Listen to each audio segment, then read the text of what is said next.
ನಮಸ್ಕಾರ. 48ನೇ ಲೀಲಾಜಾಲನ್ಯಾಸಕ್ಕೆ ಎಲ್ಲರನ್ನೂ ಆತ್ಮೀಯವಾಗಿ ಸ್ವಾಗತಿಸ್ತಾ ಇದ್ದೇನೆ. ಇವತ್ತು ನೆನಪು ಕುರಿತಾದ ಉಪನ್ಯಾಸದ 2ನೇ ಅವತರಣಿಕೆಯಲ್ಲಿ ನಾವು ಸೇರಿದ್ದೇವೆ. ನೆನಪು ಕುರಿತಾದ ಮೊದಲನೆಯ ಭಾಗವನ್ನು ಸುಮಾರು 20 ದಿನಗಳ ಹಿಂದೆ ನಡೆಸಾಗಿತ್ತು, 43ನೇ ಲೀಲಾಜಾಲನ್ಯಾಸದಲ್ಲಿ. ಅದರ ನಂತರ ಸಂದರ್ಭಕ್ಕಾಗಿ ಬಂದಂಥ 4 ಉಪನ್ಯಾಸಗಳು, 3 ನೊಬೆಲ್ ಪ್ರಶಸ್ತಿ ಕುರಿತಾಗಿ, ಹಾಗೆ ಭೈರಪ್ಪನವರ ಕುರಿತಾಗಿ ಒಟ್ಟು 4 ಉಪನ್ಯಾಸಗಳು ಆಗಿತ್ತು. ಹಾಗಾಗಿ ನೆನಪು ಕುರಿತ ಉಪನ್ಯಾಸ ಮರೆತು ಹೋಗುವಷ್ಟು ದಿನಗಳು ಆಗೋಗಿದ್ದಾವೆ 2ನೇ ಭಾಗಕ್ಕೆ ಬರೋ ಹೊತ್ತಿಗೆ. ಮೊದಲನೇ ಭಾಗದಲ್ಲಿ ಸರ್ ಅವರು ನೆನಪು ಹಾಗೆ ಮರವು ಕುರಿತಾಗಿ ಹೇಳಿದರು. ನೆನಪು ರೂಪುಗೊಳ್ಳುವ ಅಂಟು ಗೋಂದು ಹೇಗಿರುತ್ತೆ, ನೆನಪಿನ ಗೋಂದು ಕೋಪ, ದ್ವೇಷ, ಸೇಡು, ನಿರೀಕ್ಷೆ, ಅತೃಪ್ತಿ, ಹಾಗೆ ಭಯ, ಕೋಪ ಮತ್ತು ಆಸೆಗಳು ಇವು ನೆನಪನ್ನು ಗಟ್ಟಿಯಾಗಿಸುವಂಥ ಸಂಗತಿಗಳು ಅಂತ ಸಾಕಷ್ಟು ವಿಚಾರಗಳನ್ನ ಹಂಚ್ಕೊಂಡಿದ್ರು. ಬಹುಶಃ ಇವತ್ತು ನೆನಪು ಮತ್ತು ಮರವು ಇದರ ಕ್ರಿಯಾವಿನ್ಯಾಸ ಅಂದರೆ ಅದು ರೂಪುಗೊಳ್ಳುವಂಥ ಮೆಕ್ಯಾನಿಸಮ್ ಕುರಿತಾಗಿ ಮಾತಾಡಲಿಕ್ಕಿದ್ದಾರೆ. ಜೊತೆಗೆ ಇವೆರಡರೂ ಕೂಡ ನೆನಪು ಮತ್ತು ಮರವು ಇವೆರಡರುಗಳ ಪೂರ್ಣವಂಥ ಪ್ರಯೋಜನ ಪಡ್ಕೊಳ್ಳೋದು ಹೇಗೆ, ಈ ಎಲ್ಲ ಸಂಗತಿಗಳನ್ನ ಕುರಿತು ಪ್ರಸ್ತುತಪಡಿಸಲಿಕ್ಕಿದ್ದಾರೆ. ಎಲ್ಲರನ್ನೂ ಕೂಡ ಆತ್ಮೀಯವಾಗಿ ಸ್ವಾಗತಿಸ್ತಾ ಇದ್ದೇನೆ. ಸರ್ ಅವ್ರನ್ನು ಸ್ವಾಗತಿಸ್ತಾ ಅವರು ಉಪನ್ಯಾಸ ಪ್ರಾರಂಭಿಸಬೇಕಾಗಿ ವಿನಂತಿ.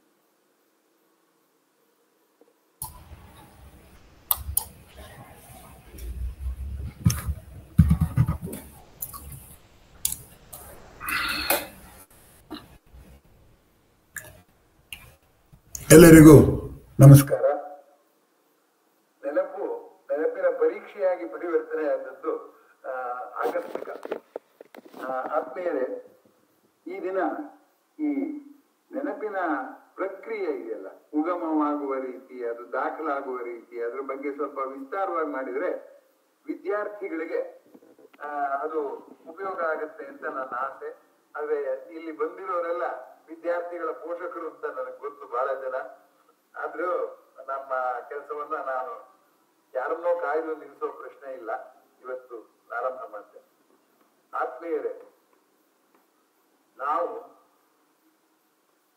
ಊಟ ಮಾಡುವಾಗ ಕಾಲಬದ್ಧವಾಗಿ ಊಟ ಮಾಡ್ಬೇಕಾಗತ್ತೆ ಅಂತ ಇಟ್ಕೊಳ್ಳೋಣ, ಅಂದ್ರೆ ಟೈಮ್ ಬೌಂಡ್ ಆಗಿ. ಆಗ ಬೇಗ ಬೇಗ ನುಂಗ್ಬಿಡ್ತೀವಿ. ಪ್ರಾಣಿಗಳಿಗೆ ಒಂದು ಅನುಕೂಲ ಇದೆ, ಆಮೇಲೆ ಅದನ್ನ ಮತ್ತೆ ವಾಪಸ್ ತಗೊಂಡು ಮೆಲ್ಕ್ ಹಾಕುವಂತ ಅನುಕೂಲ ಇದೆ. ಆದ್ರೆ ನಮಗಿಲ್ಲ. ಆದ್ರಿಂದ ಬೇಗ ಬೇಗ ನುಂಗಿದ್ರೆ ಅದು ಜೀರ್ಣ ಆಗ್ಬೋದು, ಇಲ್ಲ ಜೀರ್ಣವಾಗುವ ಪ್ರಕ್ರಿಯೆಯಲ್ಲಿ ದಕ್ಷತೆ ಅಂತೂ ಕಡಿಮೆ ಆಗುತ್ತೆ. ಈಗ ಊಟದ ಸುದ್ದಿ ಬೇಡ, ನಾನು ನೆನಪಿನ ಬಗ್ಗೆ ಮಾತಾಡ್ಬೇಕಾಗಿರೋದು ಅಂತ ನನ್ಗೆ ಎಚ್ಚರ ಇದೆ. ಏನ್ ಮಾಡೋದು ಅಂದ್ರೆ, ನಾವು ದಿನದ ಅನುಭವಗಳನ್ನು ಕೂಡ ವೇಗವಾಗಿ ನಾವು ಸ್ವೀಕರಿಸ್ತಾ ಹೋಗ್ತೀವಿ. ಆ ವೇಗವಾಗಿ ಸ್ವೀಕರಿಸ್ತಾ ಹೋದಾಗ ಅದರಲ್ಲಿ ಪೂರ್ಣವಾಗಿ ಅದರ ಅನುಭವ ಪಡ್ಕೊಳ್ಳೋದಿಲ್ಲ. ಅದಕ್ಕೆ ನಾವು ಆತರಾತರವಾಗಿ ಪ್ರತಿಕ್ರಿಯೆ ತೋರಿಸ್ತೀವಿ. ಆ ಅನುಭವಕ್ಕೆ ಆಗುವ ಪ್ರತಿಕ್ರಿಯೆ ಇದೆಯಲ್ಲ, ಅದನ್ನ 2 ಶಬ್ದದಲ್ಲಿ ಹೇಳ್ತಾರೆ, ಅನುಕ್ರಿಯೆ ಮತ್ತು ಪ್ರತಿಕ್ರಿಯೆ ಅಂತ. ಅನುಕ್ರಿಯೆ ಅಂದ್ರೆ ನೋಡಿದ್ದರಿಂದ ಆದಂತ ಇದು ಪರಿಣಾಮವಾಗಿ ನಾನು ಹೇಗೆ ವರ್ತಿಸ್ತೀನಿ ಅನ್ನೋದು ಅನುಸರಿಸಿ ಮಾಡೋ ಕ್ರಿಯೆ. ನನ್ನತನವನ್ನು ಬೆರೆಸಿ, ನನ್ನ ಮೌಲ್ಯಮಾಪನವನ್ನು ಬೆರೆಸಿ ಪ್ರತಿಕ್ರಿಯೆಯನ್ನು ತೋರಿಸ್ತೀನಿ. ಹೀಗಾಗಿ ಅನುಕ್ರಿಯೆ ಮತ್ತು ಪ್ರತಿಕ್ರಿಯೆ ಪ್ರತಿಯೊಂದು ಘಟನೆಗೂ, ಪ್ರತಿಯೊಂದು ವಿದ್ಯಮಾನಕ್ಕೂ ಬೇಕೋ ಬೇಡೋ ಮನಸ್ಸು ಮಾಡ್ತಾ ಇರುತ್ತೆ. ಅದು ಅಭ್ಯಾಸ ಬಂದ ಮೇಲೆ ಅದು ಮಾಡ್ತಾ ಹೋಗುದು. ಹಾಗೆ ಮಾಡುವಾಗ ಮನಸ್ಸು ದಾಖಲೆ ಮಾಡುವಂಥದ್ದು ಇದೆಯಲ್ಲ, ಅದು ಕೇವಲ ಅನುಭವ, ಬಾಹ್ಯವಾದಂತ ಒಂದು ಅನುಭವ ಅಲ್ಲ. ಅನುಭವವನ್ನು ಆಧರಿಸಿದ ಅನುಕ್ರಿಯೆ ಮತ್ತು ಪ್ರತಿಕ್ರಿಯೆಯು ದಾಖಲಾಗುತ್ತೆ. ತುಂಬಾ ವಿಚಿತ್ರ ಅಂದ್ರೆ, ಆ ಅನುಭವ ಕೊಡೋ ತೊಂದರೆಗಿಂತ ಈ ಅನುಕ್ರಿಯೆ ಮತ್ತು ಪ್ರತಿಕ್ರಿಯೆ ದಾಖಲೆಗಳೇ ತೊಂದರೆ ಕೊಡೋದು ಜಾಸ್ತಿ. ಹೀಗಾಗ್ಬಿಟ್ಟು ಏನಾಗುತ್ತೆ ಅಂತಂದ್ರೆ, ನಮ್ಮ ಮನಸ್ಸಿನಲ್ಲಿ ಯಾವುದೇ ಒಂದು ಕೆಲಸ ಮಾಡುವಾಗ ನಿಧಾನವಾಗಿ ಸಮಾಧಾನವಾಗಿ ಮಾಡೋದಕ್ಕೂ ಆತರಾತರವಾಗಿ ಮಾಡೋದಕ್ಕೂ ವ್ಯತ್ಯಾಸ ಇದೆ. ಈಗ ಉದಾಹರಣೆಗೆ, ಯಾವ್ದಾದ್ರೂ ಒಂದು ಹರಳುಗಟ್ಟಿಸ್ಬೇಕು ಅಂತ ಇಟ್ಕೊಂಡು ಕ್ರಿಸ್ಟಲೈಸ್ ಮಾಡ್ಬೇಕು. ಆ ಹರಳುಗಟ್ಟಿಸುವಾಗ ಸ್ವಲ್ಪ ನಿಧಾನವಾಗಿ ತಂಪಾದಂತ ಇದರಲ್ಲಿ ನಿಧಾನ ಚಲನೆಗೆ ಅವಕಾಶ ಮಾಡಿಕೊಟ್ಟು ಹರಳುಗಟ್ಟಿಸಿದ್ರೆ ಒಂದು ವ್ಯವಸ್ಥಿತವಾದಂತ ಕ್ರಿಸ್ಟಲ್ ಬರುತ್ತೆ. ಇಲ್ಲೇ ಹರಳು ಬರುತ್ತೆ. ಇಲ್ಲೇ ಹೋದ್ರೆ ಏನಾಗುತ್ತೆ ಅಂದ್ರೆ ಕ್ರಿಸ್ಟಲ್ ಡಿಫೆಕ್ಟ್ ಶುರು ಆಗ್ಬಿಡುತ್ತೆ. ಯಾಕೆಂದ್ರೆ ವೇಗವಾಗಿ ಹೋಗಿ ಸೇರ್ಕೊಳ್ಳುವಾಗ ಅವಾಗ ಏನಾಗುತ್ತೆ ಅಂತಂದ್ರೆ ಅದು ಎಲ್ಲಿ ಹೋಗಿ ಕುತ್ಕೋಬೇಕೋ ಇನ್ನೆಲ್ಲ ಹೋಗಿ ಕುತ್ಕೊಂಡ್ಬಿಡುತ್ತೆ. ಹಾಗಾಗಿ ಈ ಸ್ಫಟಿಕೀಕರಣದ ಒಂದು ಪ್ರಕ್ರಿಯೆ, ಕ್ರಿಸ್ಟಲೈಸೇಷನ್ ಪ್ರಕ್ರಿಯೆ, ಹಾಗೆ ನಮ್ಮ ಮನಸ್ಸಿನ ಒಂದು ಗ್ರಹಿಕೆಯ ಪ್ರಕ್ರಿಯೆ ಕೂಡ, ಅದರಲ್ಲಿ ಗ್ರಹಿಕೆ ಮತ್ತು ಅನುವರ್ತನೆ, ಪ್ರತಿವರ್ತನೆ ಎಲ್ಲ ಬೆರೆಸ್ಕೊಂಡು ಅದು ದಾಖಲಾಗುತ್ತೆ ಅಂತ. ಪ್ರೊಫೆಸರ್ ಸರ್ ಆಬ್ಸೆಂಟ್ ಮೈಂಡೆಡ್ ಅಂತ ಹೇಳ್ತಾರೆ. ಅದ್ರ ಬಗ್ಗೆ ಅನೇಕ ನಗೆಹನಿಗಳಿದೆ, ತಾವು ಎಲ್ಲ ಓದಿರ್ತೀರ. They are not absent minded. Mind can never be absent. They are occupied minded. ಅಂದ್ರೆ ಅವ್ರ ಮನಸ್ಸು ಇನ್ನೊಂದರಲ್ಲಿ ತೊಡಗಿಕೊಂಡಿರುವುದರಿಂದ ಅದನ್ನ ಅವರು ಪೂರ್ತಿಯಾಗಿ ಗ್ರಹಿಸಿರೋದಿಲ್ಲ ಅನ್ನುವಂಥದ್ದು ಗಮನಿಸಬೇಕಾದ್ರೆ. ಆದ್ದರಿಂದ ಇಲ್ಲಿ ಇನ್ನೊಂದು ಅಂಶ, ಈ ಪ್ರೊಫೆಸರ್ಗಳ ಮರವಿನ ಕುರಿತಂತೆ ಹೇಳೋದಾದ್ರೆ, ಆಕ್ಯುಪೈಡ್ ಮೈಂಡೆಡ್ ಅಂದ್ರೆ ಏನು? ಅವರು ಮೈಂಡ್ ಅನ್ನೋದು ನಿರಂತರವಾಗಿ ನಡೀತಿರುವಂತ ಒಂದು ಆಲೋಚನೆಯ ಪ್ರವಾಹ ಅಂತ ಉಪನಿಷತ್ ಹೇಳುತ್ತೆ. ಅದು ಆಬ್ಸೆಂಟ್ ಆಗೋಕ್ ಸಾಧ್ಯನೇ ಇಲ್ಲ. ಆದ್ದರಿಂದ ಇಲ್ಲಿ ಆಕ್ಯುಪೈಡ್ ಮೈಂಡೆಡ್ ಅನ್ನುವಂಥ ಪದನ ಬಳಸುವಂಥದ್ದು ಸರಿಯಾಗಿ ಸಮಂಜಸವಾದ್ದು. ಆದ್ರೂ ಆಬ್ಸೆಂಟ್ ಮೈಂಡೆಡ್ ಅನ್ನುವಂಥದ್ದು ಬಳಕೆಯಲ್ಲಿ. ಅದಿರಲಿ, ಈಗ ನಾವು ಊಟ ಮಾಡಿದೀವಿ, ಚೆನ್ನಾಗಿ ಅಗಿತೀವಿ, ನುಂಗಿ ಹೊಟ್ಟೆ ಒಳಗೆ ಹೋಗುದು. ಹಾಗೆ ಮನಸ್ಸಿನಿಂದ ನಾವು ಯಾವ್ದಾದ್ರು ಒಂದು ವಿಷಯನ ಗ್ರಹಿಸಿದರೆ ಅದೆಲ್ಲಿ ಹೋಗುತ್ತೆ? ಅದು ಏನಾಗುತ್ತೆ, ನಮ್ಮ ಸುಪ್ತ ಪ್ರಜ್ಞೆ ಅಥವಾ ಉಪಪ್ರಜ್ಞೆ, ಸಬ್ ಕಾನ್ಶಿಯಸ್ ಅಂತ ಇದೆಯಲ್ಲ, ಅಲ್ಲಿಗೆ ಹೋಗುತ್ತೆ. ಸಬ್ ಕಾನ್ಶಿಯಸ್ ನ ಅನುವಾದ ಮಾಡಿ ಕೆಲವರು ಏನ್ ಮಾಡಿದ್ದಾರೆ, ಅದನ್ನ ಉಪಪ್ರಜ್ಞೆ ಅಂತ ಅನುವಾದ ಮಾಡಿದ್ದಾರೆ. ಇನ್ ಕೆಲವರು ಸಬ್ ಕಾನ್ಶಿಯಸ್ ಅನ್ನೋದು ಸುಪ್ತವಾಗಿರುತ್ತೆ, ಅದು ಒಳಗೆ ಇರುತ್ತಲ್ಲ, ಅದು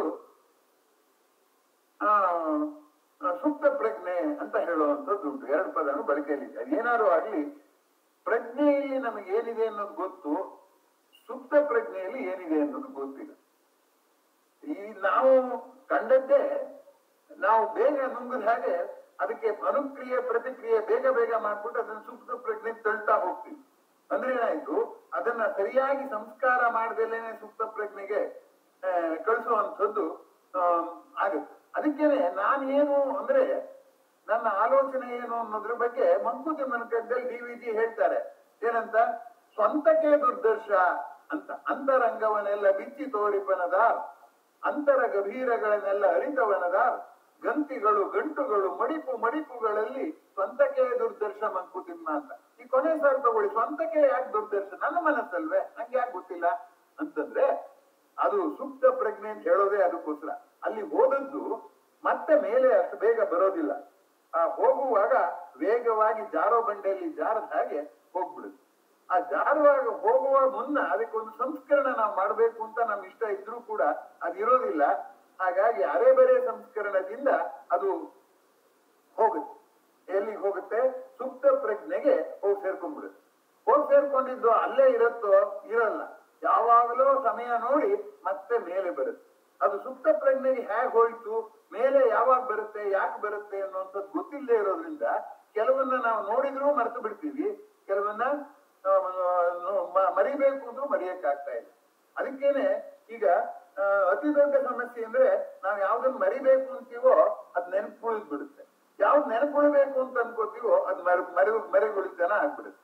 ಮರೆಗುಳಿತನ ಅನ್ನೋದು, ಮರವು ಅನ್ನೋದು ಬೇರೆ ತದ್ವಿರುದ್ಧವಾದ ಪದ. ನೆನಪು ಮರವು ಅಂತಾದ್ರೂ ಕೂಡ ಇಂಗ್ಲಿಷ್ ನಲ್ಲಿ ಒಂದು ಮಾತಿದೆ, ರಿಮೆಂಬರಿಂಗ್ ಈಸ್ ಜುಡಿಷಿಯಸ್ ಫರ್ಗೆಟಿಂಗ್ ಅಂತ. ವಿವೇಚನೆಯಿಂದ ನಾವು ಅನಗತ್ಯವಾದನ್ನ ಮರೆತರೆ ಅವಾಗ ನೆನ್ಪಿಟ್ಕೊಳ್ಳೋದು ತುಂಬಾ ಸುಲಭ ಅಂತ. ಆದ್ರೆ ನಮ್ಮ ಮನಸ್ಸಿಗೆ ಆತರಾತವಾಗಿ ನುಂಗಿದೆಯಲ್ಲ, ಅವಾಗ ಯಾವ್ದನ್ನ ನೆನ್ಪಿಟ್ಕೋಬೇಕು ಯಾವ್ದಿಲ್ಲ, ಮೊದ್ಲು ಸ್ಟೋರ್ ಹಾಕು ನೋಡೋಣ, ಅದನ್ನ ಜೋಡಿಸ್ಕೊಳ್ಳೋದು ಅದೆಲ್ಲ ಮಾಡುವಂಥದ್ದನ್ನೆಲ್ಲ ನಾವು ಮಾಡೋದಿಲ್ಲ. ಹಾಗಾಗಿ ಏನಾಗುತ್ತೆ ಅಂದ್ರೆ ಒಳಗೆ ಬೇಗ ಹೋಗುತ್ತೆ, ಮೇಲೆ ಬರೋದು ಸ್ವಲ್ಪ ಆಶ್ಚರ್ಯಕರವಾದ ರೀತಿಯಲ್ಲಿ ಬರುತ್ತೆ. ಅದ್ ಬಂದಿದ್ರಿಂದಲೇ ನಮ್ಗೆ ಯಾವಾಗ ಯಾವ್ದು ಮೇಲ್ ಬರುತ್ತೆ ಅಂತ ಗೊತ್ತಿಲ್ಲದೆ ಇರೋದ್ರಿಂದಲೇ ನನ್ಗೆ ಏನ್ ನೆನ್ಪಿದೆ ಏನ್ ನೆನ್ಪಿಲ್ಲ ಅನ್ನೋದು ಗೊತ್ತಿಲ್ಲ. ಯಾವ್ದನ್ನ ನಾನು ನೆನ್ಪಿಟ್ಕೊತೀನೋ ಅದ್ ಮರ್ತೋಗೋದು ಕೂಡ ಮಾಮೂಲು, ಅಥವಾ ಯಾವ್ದನ್ನ ಮರಿಬೇಕು ಅಂತೀನೋ ಅದ್ ನೆನ್ಪಾಗೋದು ಕೂಡ ಮಾಮೂಲು. ಯಾವ್ದೋ ಒಂದು ನೆವದಲ್ಲಿ ಈಚೆಗೆ ಬಂದ್ಬಿಡುತ್ತೆ. ಒಂದು ಜನಪದ ಗೀತೆ ಹೇಳುತ್ತೆ, ತಾಯಿ ತನ್ನ ಮಗಳನ್ನು ಹೇಗಾರು ನೆನೆವಾಳು, ಉಂಬಾಗ ಮಡಿಯ ನುಡುವಾಗ ಹಿತ್ತಿಲ ಹೂವ ಕಂಡಲ್ಲಿ ನೆನೆವಾಳು ಅಂತ. ಆ ಹಿತ್ತಲಲ್ಲಿ ಹೂವು ನೋಡಿದ್ರೆ ಅವಳಿಗೆ ಆ ಮಗಳ ಜ್ಞಾಪಕ ಬರುತ್ತೆ ಅಂತ. ನೋಡಿದ್ದು ಹೂವು, ನೆನಪಾದದ್ದು ಮಗಳು. ಈ ಎರಡು ಸಂಬಂಧ ಇದೆಯಲ್ಲ, ಅದು ಅತ್ಯಂತ ನಿಗೂಢವಾದದ್ದು. ದಿವಸ ಹೂ ನೋಡ್ತಾಳೆ, ಮಗಳಿಗೆ ಜ್ಞಾಪಕ ಬರಲ್ಲ, ಅದು ಯಾವಾಗ ಒಂದೊಂದ್ಸರಿ ಜ್ಞಾಪಕ ಬರ್ತಾಳೆ. ಅದು ಯಾವಾಗ ಜ್ಞಾಪಕ ಬರ್ತಾಳೆ, ಯಾಕೆ ಬರ್ತಾಳೆ ಅನ್ನುವಂಥದ್ದು ಗೊತ್ತಿಲ್ಲ. ಇನ್ನೊಂದು ಅದೇ ಹಾಡಿನಲ್ಲೇನೆ ಇನ್ನೊಂದು ನುಡಿ ಇದೆ, ಹತ್ತಾರೆ ಕರೆದಾರೆ ಹತ್ತಿರಿರುವೇರೇನೆ ಹುಚ್ಚೇನೆ ಅವ್ವ ಮರುಳೇನೆ. ಎತ್ತು ಬಿಟ್ರೆ ನಾನು ತೋರು ಗಂಡನ ಮಂದಿ ಹೋಗದೆ ಇರಕ್ಕಾಗುತ್ತೆ. ಹುಚ್ಚೇನೆ ಅವ್ವ ಮರುಳೇನೆ ಗೋಡೆಯ ಚಿತ್ತಾರ ನೋಡಿ ನೆನೆಯಮ್ಮ. ಮನೇಲಿ ನಾನು ಗೋಡೆ ಚಿತ್ತಾರ ಬರ್ದಿದ್ದೀನಲ್ಲ, ಅದ್ ನೋಡಿ ಜ್ಞಾಪಿಸ್ಕೋ ಅಂತ ಅನ್ನೋ ಮಾತು ಹೇಳ್ತಾರೆ. ಹೀಗಾಗಿ ನಾವು ಸುಪ್ತ ಪ್ರಜ್ಞೆಗೆ ಹೋದದ್ದರ ಮೇಲೆ ನಮಗೆ ಹತೋಟಿ ಇಲ್ಲ. ಹಾಗೆ ನೋಡಿದ್ರೆ ಮನಸ್ಸು ಅನ್ನೋದೇ ಯಾರಿಗೂ ಕಾಣಲ್ಲ. ನಮ್ ದೇಹ ಕಂಡಾಗ ನಮ್ ಮನಸ್ಸು ಕಾಣೋದಿಲ್ಲ. ನನ್ನ ಆಕಾರದಲ್ಲಿ ಏನಾದ್ರು ಒಂದ್ ಸ್ವಲ್ಪ ವ್ಯತ್ಯಾಸ, ನೀವು ಸಣ್ಣಗಾಗಿದ್ದೀರಾ ದಪ್ಪಕ್ಕಾಗಿದ್ದೀರಾ ಅಂತ ಹೇಳ್ತಾರೆ.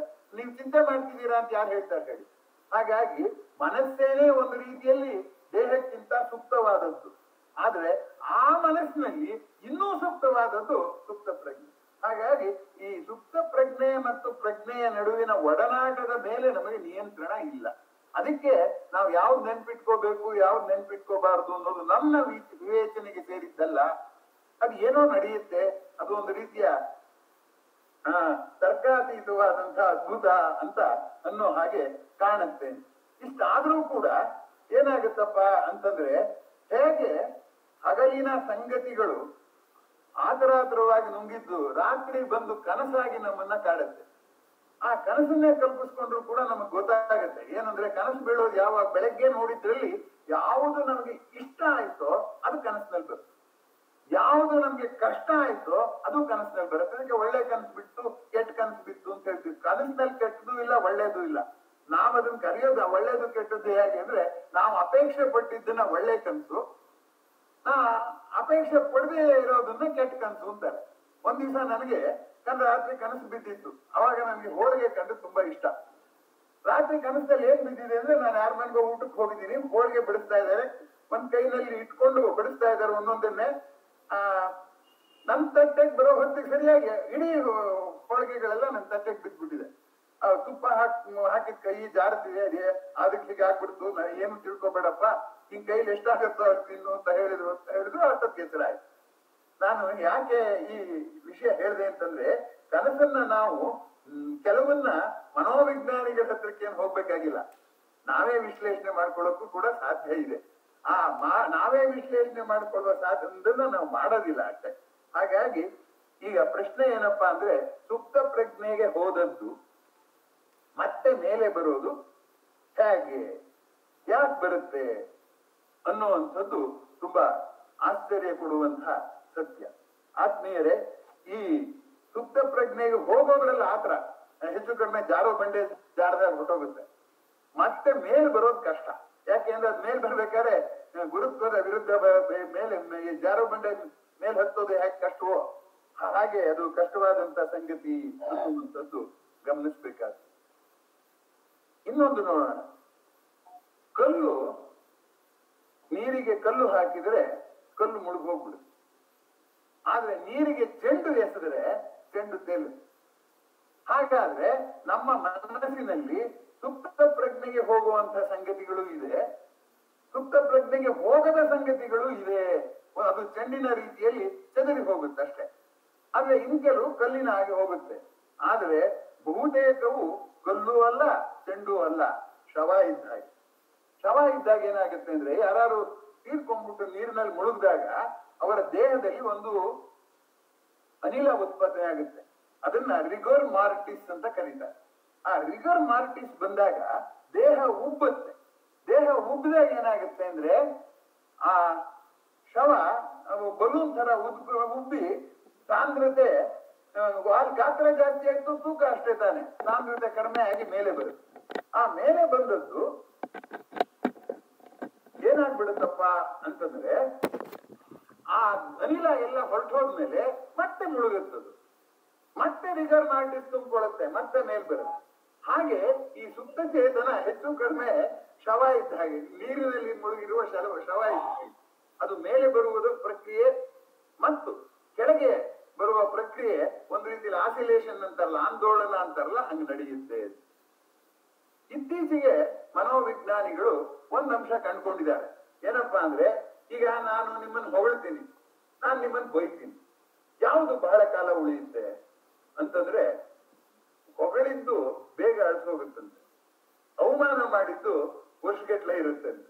ಹಾಗೆ ಹೀಗಿರೋದ್ರಿಂದ ಎಲ್ಲವಕ್ಕೂ ಮುಳುಗಿದ್ದಕ್ಕೆಲ್ಲ ಮತ್ತೆ ಮೇಲ್ ಬರುವಂತಹ ಕಾಲ ಇದೆಯಲ್ಲ, ಅವಧಿ ಇದೆಯಲ್ಲ, ಅದು ಏಕರೂಪದ್ದಲ್ಲ. ಆ ಅವಧಿ ನಾವು ನಿರ್ಧಾರ ಮಾಡೋದು ಅಲ್ಲ. ನಮ್ಮ ಆಗಿನ ದೇಹ ಸ್ಥಿತಿ, ಮನಸ್ಥಿತಿ, ಪರಿಸ್ಥಿತಿ ಈ ಮೂರು ಕೂಡ ಕಾರಣ ಆಗುತ್ತೆ. ಈಗ ಒಂದೇ ಪಾಠ ಹೇಳ್ತಾರೆ ಅಧ್ಯಾಪಕರು, ಎಲ್ಲ ವಿದ್ಯಾರ್ಥಿಗಳು ಕೂಡ ಒಂದೇ ಗಮನ ಇಟ್ಟು ಕೇಳ್ತೀವಿ ಅಂತಾರೆ. ಆದ್ರೆ ಈ ಬೇರೆ ಬೇರೆ ಬೇರೆ ಅಂಕ ಬರುತ್ತಲ್ಲ, ಯಾಕೆ ಅಂತಂದ್ರೆ ಕೇಳುವಾಗ ಆ ಹುಡುಗನ ತಲೆನೋವು ಇರ್ಬೋದು, ಅವನ ದೇಹ ಸ್ಥಿತಿ ಸರಿಗಿಲ್ಲ, ಮನೇಲಿ ಯಾರಿಗೋ ತುಂಬಾ ಸೀರಿಯಸ್, ಈಗ್ಲೂ ಆಗ್ಲೋ ಸಾಯ್ತಾರೆ ಅಂತಂದವನು ಮನೆ ತರಗತಿಗೆ ಬಂದು ಕೂತ್ಕೊಂಡ್ರೆ ಮೇಷ್ಟ್ರು ಜೋಕ್ ಹೇಳಿದ್ರು ಅವನಿಗೆ ನಗೋಕ್ ಆಗೋಲ್ಲ.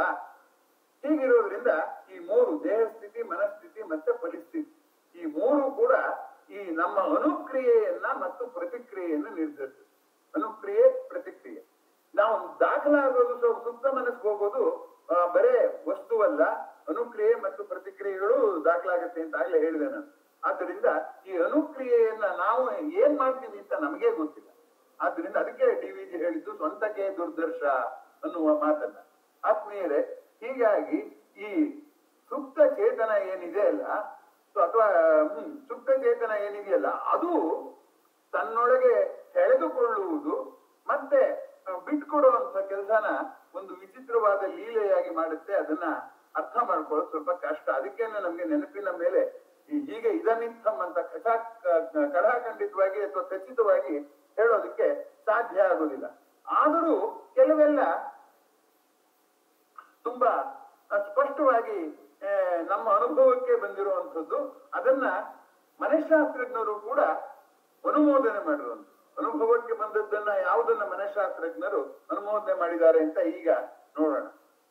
ಸಮಾಂತರ ಸಂದರ್ಭ. ಈಗ ಸುಪ್ತ ಚೇತನ ಹೊರಟೋಗಿದೆ. ನನಗೆ ನನ್ನ ಮದುವೆಯ ಅನುಭವ ಸುಪ್ತ ಚೇತನಕ್ಕೂ, ನಾ ಮದುವೆ ಆಗಿಲ್ಲ, ಅದ ಉದಾಹರಣೆಗೆ ಇಟ್ಕೊಂಡಿದ್ದೀನಿ. ನಾನು ಅಂತ ಉದಾಹರಣೆ ತಗೊಂಡಿರ್ತೆ. ನಾನ್ ಮದುವೆ ಆಗಿದೆ ಅಂತ ಅಂದ್ಕೊಳ್ಳಿ. ನಾನ್ ಮದುವೆಯ ಅನುಭವ ಸುಪ್ತ ಚೇತನಕ್ಕೆ ಹೋಗಿದೆ. ನಾನು ಇನ್ನೊಂದು ಯಾವ್ದೋ ಮದುವೆಗೆ ಹೋಗ್ತೀನಿ. ಅವಾಗ ಹೋದಾಗ ಏನಾಗುತ್ತೆ, ಅವಾಗ ಆ ಗಂಡು ಹೆಣ್ಣು ನೋಡ್ತಾನೆ ಇರ್ತೀನಿ. ನನ್ನ ಸುಪ್ತ ಚೇತನದಿಂದ ಈಚೆಗೆ ಬರುತ್ತೆ, ನನ್ನ ಮದುವೆಯಲ್ಲಿ ಏನೇನ್ ನಡೀತು ಅನ್ನುವಂಥದ್ದು. ಹೀಗಾಗಿ ಸಮಾಂತರ ಸಂದರ್ಭಗಳು ಬಾಹ್ಯ ಜಗತ್ತಿನಲ್ಲಿ ಉಂಟಾದರೆ ಸುಪ್ತ ಚೇತನದಲ್ಲಿ ಇದ್ದದ್ದು ಮತ್ತೆ ಮೇಲೆ ಎದ್ದು ಬರೋದಕ್ಕೆ ಒಂದು ಅವಕಾಶ ಆಗುತ್ತೆ ಅನ್ನುವಂಥದ್ದು ಒಂದು ಸಂಗತಿ. ಎರಡನೇ ಸಂಗತಿ ಪುನರಾವರ್ತನೆ. ಪುನರಾವರ್ತನೆ ಅಂದ್ರೆ ನಾವು ಅನೇಕ ಬಾರಿ ಹೇಳಿದ್ದನ್ನ ಮತ್ತೆ ಹೇಳ್ಕೊಂಡ್ರೆ ಮೊಗ್ಗಿ ನಾವು ಪದೇ ಪದೇ ಹೇಳ್ಕೊಳ್ಳೋದ್ರಿಂದ ಏನಾಗುತ್ತೆ, ಬೇಗ ನಮ್ಗೆ ಮೇಲೆ ಬರುತ್ತೆ. ಜಾಹೀರಾತಿನವರು ಈ ಪುನರಾವರ್ತನೆಯ ತತ್ವವನ್ನೇ ಅನುಸರಿಸಿ ವಾಷಿಂಗ್ ಪೌಡರ್ ಅಂದ್ರೆ ಸಾಕು, ನಮ್ಗೆ ನಿರ್ಮಾತ್ಲೇ ಬರ್ಬೇಕು, ಬೇರೆ ಇನ್ನೇನು ಬರಬಾರ್ದು, ಅಷ್ಟೇ ನಮ್ಗೆ ಕೇಳಿಸ್ಬಿಟ್ಟಿರ್ತಾರೆ. ಸೊ ಈ ಪುನರಾವರ್ತನೆ ಅನ್ನುವ ತಂತ್ರನ ಒಂದು ಕೂಡ ಅವ್ರು ಹೇಳ್ತಿರೋದ್ರಿಂದ, ಹಾಗೆ ನಮಗೆ ಒಂದು ಘಟನೆಯ ಪುನರಾವರ್ತನೆ ಆದರೆ ಆಗ ತಕ್ಷಣ ನಮ್ಗೆ ಹೊಳೆಯುತ್ತೆ. ಹೋದ ವರ್ಷ ದೀಪಾವಳಿ ಹಬ್ಬದಲ್ಲಿ ನಾನು ಹೀಗೆ ದೀಪ ಹಚ್ಚಿದ್ದೆ, ಈ ವರ್ಷನೂ ಮಾಡ್ತೀನಿ. ಆ ಪುನರಾವರ್ತನೆ ಇದೆಯಲ್ಲ, ಆ ಪುನರಾವರ್ತನೆಯಿಂದ ಏನಾಗುತ್ತೆ ಅಂದ್ರೆ ಸುಪ್ತ ಚೇತನದಲ್ಲಿ ಇದ್ದದ್ದು ಒಂಥರ ಎಂಪ್ಲಾಯ್ಮೆಂಟ್ ಎಕ್ಸ್ಚೇಂಜ್ ಅಲ್ಲಿ ರಿನ್ಯೂ ಮಾಡಿಸ್ಕೋತೀವಲ್ಲ, ನವೀಕರಣ ಮಾಡಿಸ್ಕೋತೀವಲ್ಲ, ಹಾಗೆ ಸುಪ್ತ ಚೇತನದಲ್ಲಿರೋದಕ್ಕೆ ಅದು ಜೀವಂತವಾಗಿ ಮುಂದುವರಿಯೋದಕ್ಕೆ ಒಂದು ನವೀಕರಣ ಮಾಡಿಸ್ಕೊಂಡಂಗೆ ಆಗತ್ತೆ ಅನ್ನುವಂಥದ್ದು ಗಮನಿಸ್ಬೇಕಾಗುತ್ತೆ. ಮೂರನೇದು ಸಂದಿಗ್ಧ ಅಂತ. ಯಾವ್ದಾದ್ರು ಒಂದು ಸಂದಿಗ್ಧ ಸ್ಥಿತಿಗೆ ಸಿಕ್ಕಾಕೊಂಡಾಗ ನನ್ನ ವರ್ತಮಾನದ ನಂಬಿಕೆಗಳ ಮೂಲಕ ನಾನು ವ್ಯವಹಾರ ಮಾಡ್ತಿರುವಾಗ ಆ ನಂಬಿಕೆಗಳೇನಾದ್ರೂ ನನಗೆ ಪರಿಹಾರ ಕೊಡದೆ ಹೋದ್ರೆ ನಾನೇನ್ ಮಾಡ್ತೀನಿ ಅಂತಂದ್ರೆ ಅವಾಗ ರಿಗ್ರೆಷನ್ ಅಂತ ಕರೀತಾರೆ. ಹಿಂದಕ್ಕೆ ಸರಿದು ನನ್ನ ಬಾಲ್ಯದ ಅನುಭವಗಳನ್ನೆಲ್ಲ ಬೆದಕಿ ಏನಾದ್ರು ಪರಿಹಾರ ಸಿಗುತ್ತಾ ಅಂತ ಮಾಡ್ತೀವಿ. ಅದ್ರಲ್ಲಿ ನಮಗೆ ಸಿಗದೆ ಇದ್ರೆ ಅವಾಗ ಏನ್ ಮಾಡ್ತೀವಿ, ಇನ್ನೊಬ್ಬರನ್ನ ಕೇಳ್ತೀವಿ. ಅರ್ಜುನ ವಿಷಾದ ಯೋಗ ಬಂದಿರೋ ಹಾಗೆ ಅರ್ಜುನ ಏನ್ ಮಾಡ್ದ, ತಾನು ಕರುಣೆ ತೋರಿಸ್ತೀನಿ ನಮ್ಮ ಗುರು ಹಿರಿಯರಿಗೆ, ನಾನು ಮಾಡ್ತಿರೋ ಕೆಲಸ ಸರಿಯಾಗಿದೆ ಅನ್ನೋ ಭಾವನೆ ಎಲ್ಲಿವರೆಗಿತ್ತು ಅವನಿಗೆ, ಅಲ್ಲಿವರೆಗೂ ಅವನಿಗೆ ನೆಮ್ಮದಿ ಸಿಕ್ಕಿಲ್ಲ, ಯುದ್ಧ ಮಾಡ್ಬೇಕೇ ಬೇಡವೆ ಅನ್ನೋದು ಒಂದು ಹೋಗ್ಲಿಲ್ಲ. ಆಮೇಲೆ ಏನ್ ಮಾಡ್ದ ಅವನು, ಮತ್ತೆ ತನ್ನ ಹಿಂದಿನ ಅನುಭವವನ್ನು ತಗೊಂಡ್ ಮಾಡಿದ್ರು ಕೂಡ ಪರಿಹಾರ ಸಿಕ್ಲಿಲ್ಲ. ಅವಾಗ ಕೃಷ್ಣನ್ಗೆ ಹೇಳ್ದ, ನಾನ್ ನಿನಗೆ ಪೂರ್ತಿ ಶರಣಾಗಿದ್ದೀನಪ್ಪ, ಯಾವುದು ಯಶ್ರೇಯಂ ತದ್ ಬ್ರೂಹಿ, ನನಗೆ ಅದನ್ನ ಹೇಳು, ನಾನ್ ನಿನ್ನ ಶಿಷ್ಯ, ನೀ ಬೇಕಾದ್ರೆ ನನ್ನ ಪಡಿ, ಶಿಕ್ಷೆ ಕೊಡು ಅಂತ ಕೂಡ ಹೇಳ್ತಾನೆ ಕೃಷ್ಣನ್ಗೆ. ಕೃಷ್ಣ ಶಿಕ್ಷೆ ಕೊಡಲ್ಲ, ನಗ್ತಾನೆ ಹಾಗೆ ಹೇಳಿದ್ದಕ್ಕೆ. ಅದಿರ್ಲಿ ಬಿಡಿ. ಪ್ರಶ್ನೆ ಏನಪ್ಪಾ ಅಂದ್ರೆ ಸಂದಿಗ್ಧಕ್ಕೆ ಒಳಗಾದಾಗ ಅದು ಮತ್ತೆ ಬರುತ್ತೆ ಅನ್ನುವಂಥದ್ದು. ಆಮೇಲೆ ಇನ್ನೊಂದು ಅನುಕೂಲಕರ ಸಂದರ್ಭ ಬಂದಾಗ ಅಂತ. ಅನುಕೂಲಕರ ಸಂದರ್ಭ ಬಂದಾಗ ಈಗ ಬಿಲ್ವಿದ್ಯೆ ಗೊತ್ತಿರುತ್ತೆ. ಅವನು ಸ್ನೇಹಿತರ ಜೊತೆ ಮಾತಾಡುವಾಗ ಬಿಲ್ವಿದ್ಯೆ ಅವನಿಗೆ ನೆನಪಿರೋದಿಲ್ಲ. ಆದ್ರೆ ಯುದ್ಧಕ್ಕೆ ಹೋದಾಗ ಏನಾಗುತ್ತೆ, ಅವನು ಕಲ್ತು ಮಾಡಿದ್ದು ಮನಸ್ಸಿನ ಸುಪ್ತಚೇತನದಲ್ಲಿ ಇರುತ್ತಲ್ಲ, ಯುದ್ಧ ಮಾಡ್ಬೇಕಾಗಿ ಬಂದಾಗ ಏನ್ ಮಾಡ್ಬಿಡುತ್ತೆ, ಆ ಪೂರಕವಾದಂತ ಸಂದರ್ಭ ಬಂತಲ್ಲ, ಉಪಯೋಗ ಬರುವಂತದ್ದು, ಉಪಯೋಗ ಇಲ್ಲ ಅಂತ ನುಂಗ್ಬಿಟ್ಟಿರ್ತಾನ ಅವನು. ಅದು ಪೂರಕವಾದ ಸಂದರ್ಭ ಬರ್ತಿದ್ದ ಹಾಗೆ ಅವನಿಗೆ ಅದು ನೆನಪಿಗೆ ಬರುತ್ತೆ ಅಂತ. ಮಹಾಭಾರತದಲ್ಲಿ ಅದನ್ನು ಕೂಡ ನೀವು ಮಹಾಭಾರತದ ಕಥೆ ನೋಡ್ಬೋದು. ಕರ್ಣನಿಗೆ ಅವನ ಗುರು ಸಿಟ್ಟು ಬಂದು ಶಾಪ ಕೊಟ್ಟಿದ್ದೇನಂದ್ರೆ, ನೀನ್ ಬಿಲ್ವಿದ್ಯೆ ನೀನ್ ಬಿಡುವಾಗ ಮರ್ತೋಗ್ಬಿಡು ಅನ್ನುವಂಥದ್ದು. ಯಾಕೆ ಹೇಳಿದ್ರೆ ಕಲಿಕೆ ಏನ್ ಮಾಡುತ್ತೆ ನಮ್ಗೆ, ಅದನ್ನ ಸುಪ್ತಚೇತನವಾಗಿ ಇಟ್ಟಿದ್ರು ಬಿಸಾಕಿರಲ್ಲ, ನಾವು ಜೋಪಾನಕ್ಕೆ ಇಟ್ಟಿರ್ತೀವಿ, ಯಾವತ್ತಾರು ಬೇಕಾಗುತ್ತೆ ಅಂತ. ಅದು ಆ ಸಂದರ್ಭ ಬಂದ್ರೆ ಮತ್ತೆ ಅದು ಸುಪ್ತಚೇತನದಿಂದ ಮೇಲೆ ಬರುತ್ತೆ ಅಂತ. ಒಣಗಿದ್ದು ಬೇಸಗೆಯೋಳು ಎದ್ದು ಮಳೆಗರಿದಂದು ಗುಣಿ ಎನ್ನದೆ ತಿಟ್ಟೆನ್ನದೆ ಸಿಕ್ಕಿದೆಡೆ ಬೆಳೆದು ಅಂತ ಹೇಳಿ ಡಿ.ವಿ.ಜಿ ಹೇಳ್ತಾರೆ. ಬೇಸಿಗೆ ಕಾಲದಲ್ಲಿ ಹುಲ್ಲು ಒಣಗಿ ನಿಂತಿರುತ್ತೆ, ಆದ್ರೆ ಮಳೆ ಬರ್ತಿದ್ದ ಹಾಗೆ ಅದು ಹೇಗೆ ಬರುತ್ತೋ, ಕುಣಿಯುವುದು ಅನುಕೂಲ ಬರೆ ಮಂಕುತಿಮ್ಮ. ನೋಡಿ, ಅನುಕೂಲ ಪದನು ಡಿ.ವಿ.ಜಿ ಬಳಸಿದ್ದಾರೆ, ಅದನ್ನ ಗಮನಿಸ್ಬೇಕು ನಾವು. ಕುಣಿಯುವುದು ಅನುಕೂಲ ಬರೆ ಮಂಕುತಿಮ್ಮ. ಅದರಿಂದ ಅನುಕೂಲಕರ ವಾತಾವರಣ ಬಂದಾಗ ಸುಪ್ತಚೇತನದಿಂದ ಓಹೋ ನನ್ನ ಉಪಯೋಗ ಇದೆ ಅಂತ ಅದಕ್ಕೆ ಬಂದ್ಬಿಡುತ್ತೆ. ಹಾಗಾಗಿ ಇಂಥ ಸಂದರ್ಭಗಳಲ್ಲೆಲ್ಲ ಈ ಸುಪ್ತಚೇತನಕ್ಕೆ ಹೋದದ್ದು ಮೇಲೆ ಬರುತ್ತೆ ಅನ್ನೋದು ನಮ್ಮೆಲ್ಲರ ಅನುಭವಜನ್ಯ ಸಂಗತಿಯೂ ಕೂಡ ಹೌದು. ಅದು ಹಾಗಾಗತ್ತೆ ಅನ್ನುವಂಥದ್ದನ್ನ ಮನಃಶಾಸ್ತ್ರಜ್ಞರು ಕೂಡ ಅನುಮೋದಿಸಿದ್ದಾರೆ. ಕೆಲವು ಸಾರಿ ಏನಾಗುತ್ತೆ ಅಂದ್ರೆ ಜನಸಂಖ್ಯೆ ಜಾಸ್ತಿ ಆಗಿದೆ ಅಂತ ನಮಗೂ ಗೊತ್ತಾಗುತ್ತೆ, ಆದ್ರೂ ಅರ್ಥಶಾಸ್ತ್ರಜ್ಞರು ಹೇಳಿದಾಗಲೇ ನಾವು ನಂಬೋದು. ಅದಿರ್ಲಿ ಬಿಡಿ. ಈಗ ಮತ್ತೊಂದಕ್ಕೆ ಬರೋಣ. ಏನಪ್ಪಾ ಅಂತಂದ್ರೆ, ತುಂಬಾ ಆತ್ಮೀಯರಾದ ಸ್ನೇಹಿತರು, ಅವ್ರ ಜೊತೆ ಒಡನಾಡಿದ್ದು ನನ್ನ ಸುಪ್ತಚೇತನದಲ್ಲಿದೆ.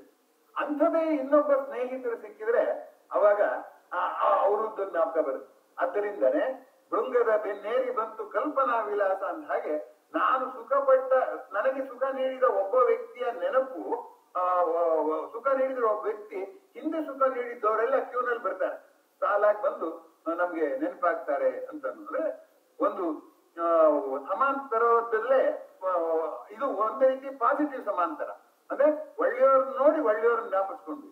ಹಾಗೆ ಅಲ್ಲ, ಕೆಟ್ಟವ್ರನ್ನ ನೋಡಿದ್ರು ಒಳ್ಳೆಯವ್ರ ಜ್ಞಾಪಕ ಬರ್ತಾರೆ ಕೆಲವು ಸಾರಿ. ಯಾಕೆ ಅಂತಂದ್ರೆ ಕೆಟ್ಟವ್ರು ನೋಡಿದ್ರೆ ಕೆಟ್ಟವರು, ಒಳ್ಳೆಯವ್ರು ನೋಡಿ ಇವ್ರು ಇಷ್ಟಾರು ಮಾಡಿದ್ರು, ಇನ್ನೊಬ್ಬ ನೋಡಿ ಊಟ ಆಯ್ತಾ ಅಂತ ಕೂಡ ಕೇಳಲಿಲ್ಲ, ನಾನು ತಪ್ಪು ಕೂತಿದ್ರು ಕೂಡ ಸುಮ್ಮನೆ ದೊಡ್ಡೋದ ಅಂತ. ಹೀಗಾಗಿ any positive event will remind us both positive and negative. ಹಾಗೆ any negative event will remind us both positive and negative. ಹೀಗಾಗಿ ಈ ಸುಪ್ತಚೇತನದಿಂದ ಮೇಲೆ ಬರುವಂತಹ ಪ್ರಕ್ರಿಯೆಯ ನೆನಪನ್ನ ನಿರ್ಧಾರ ಮಾಡುವಂಥದ್ದು. ಈ ಪ್ರಕ್ರಿಯೆ ನಾವು ಆಲೋಚಿಸಿದಷ್ಟು ಕೂಡ ಹೊಸ ಹೊಸ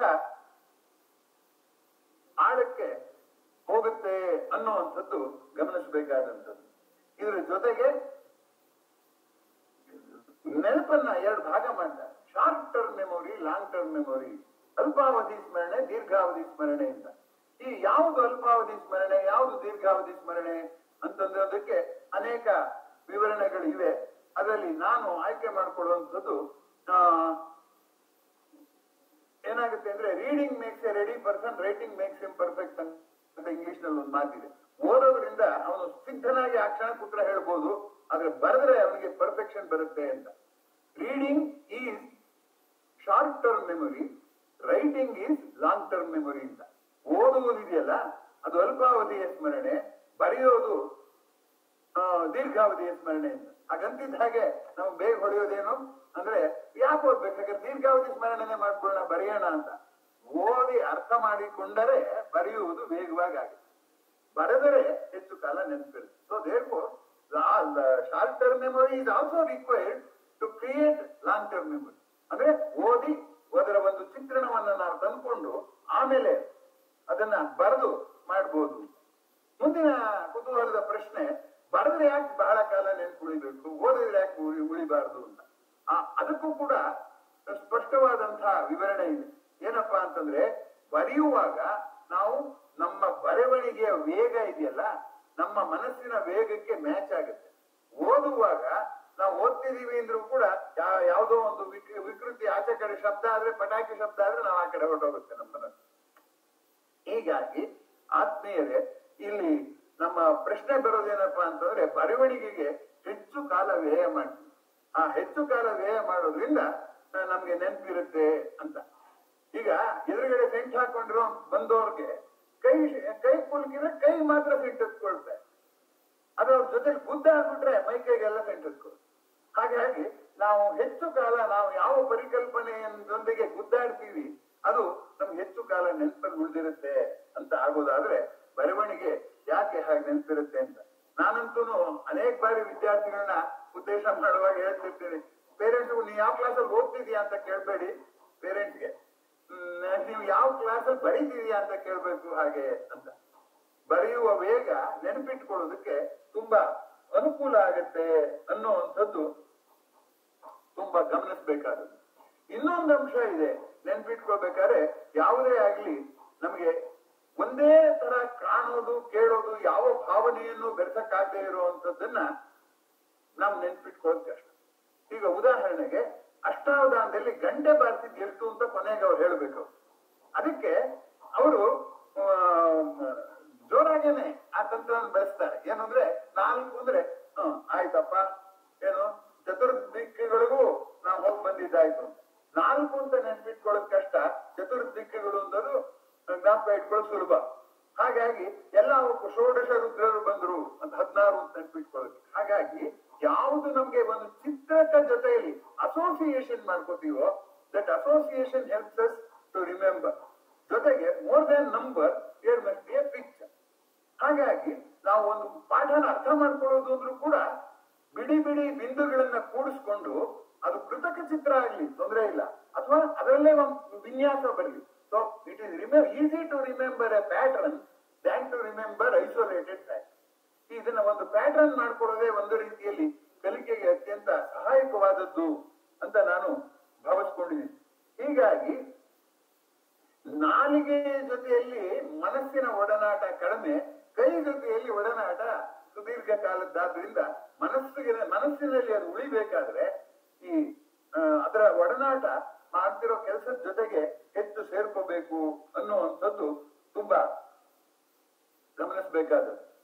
ಹಾಗೆ ಇನ್ನೊಂದು ನೆನಪಿಟ್ಕೊಳ್ಳುವಂತಹ ಸಂಗತಿಗಳು, ಒಟ್ಟಿಗೆ ಶಬ್ದಗಳಲ್ಲೇ ಒಂದು 4 ಶಬ್ದದಲ್ಲಿ ಇನ್ನೊಬ್ಬ ಮನೋವಿಜ್ಞಾನಿ ಹೇಳ್ತಾನೆ, ಕಾಂಟ್ಯಾಕ್ಟ್, ನಾವು ಎಷ್ಟೊತ್ತು ಸಂಪರ್ಕದಲ್ಲಿ ಇರ್ತೀವಿ ಅನ್ನುವಂಥದ್ದು. ಆಮೇಲೆ ಎಕ್ಸ್ಟೆಂಟ್, ಎಷ್ಟು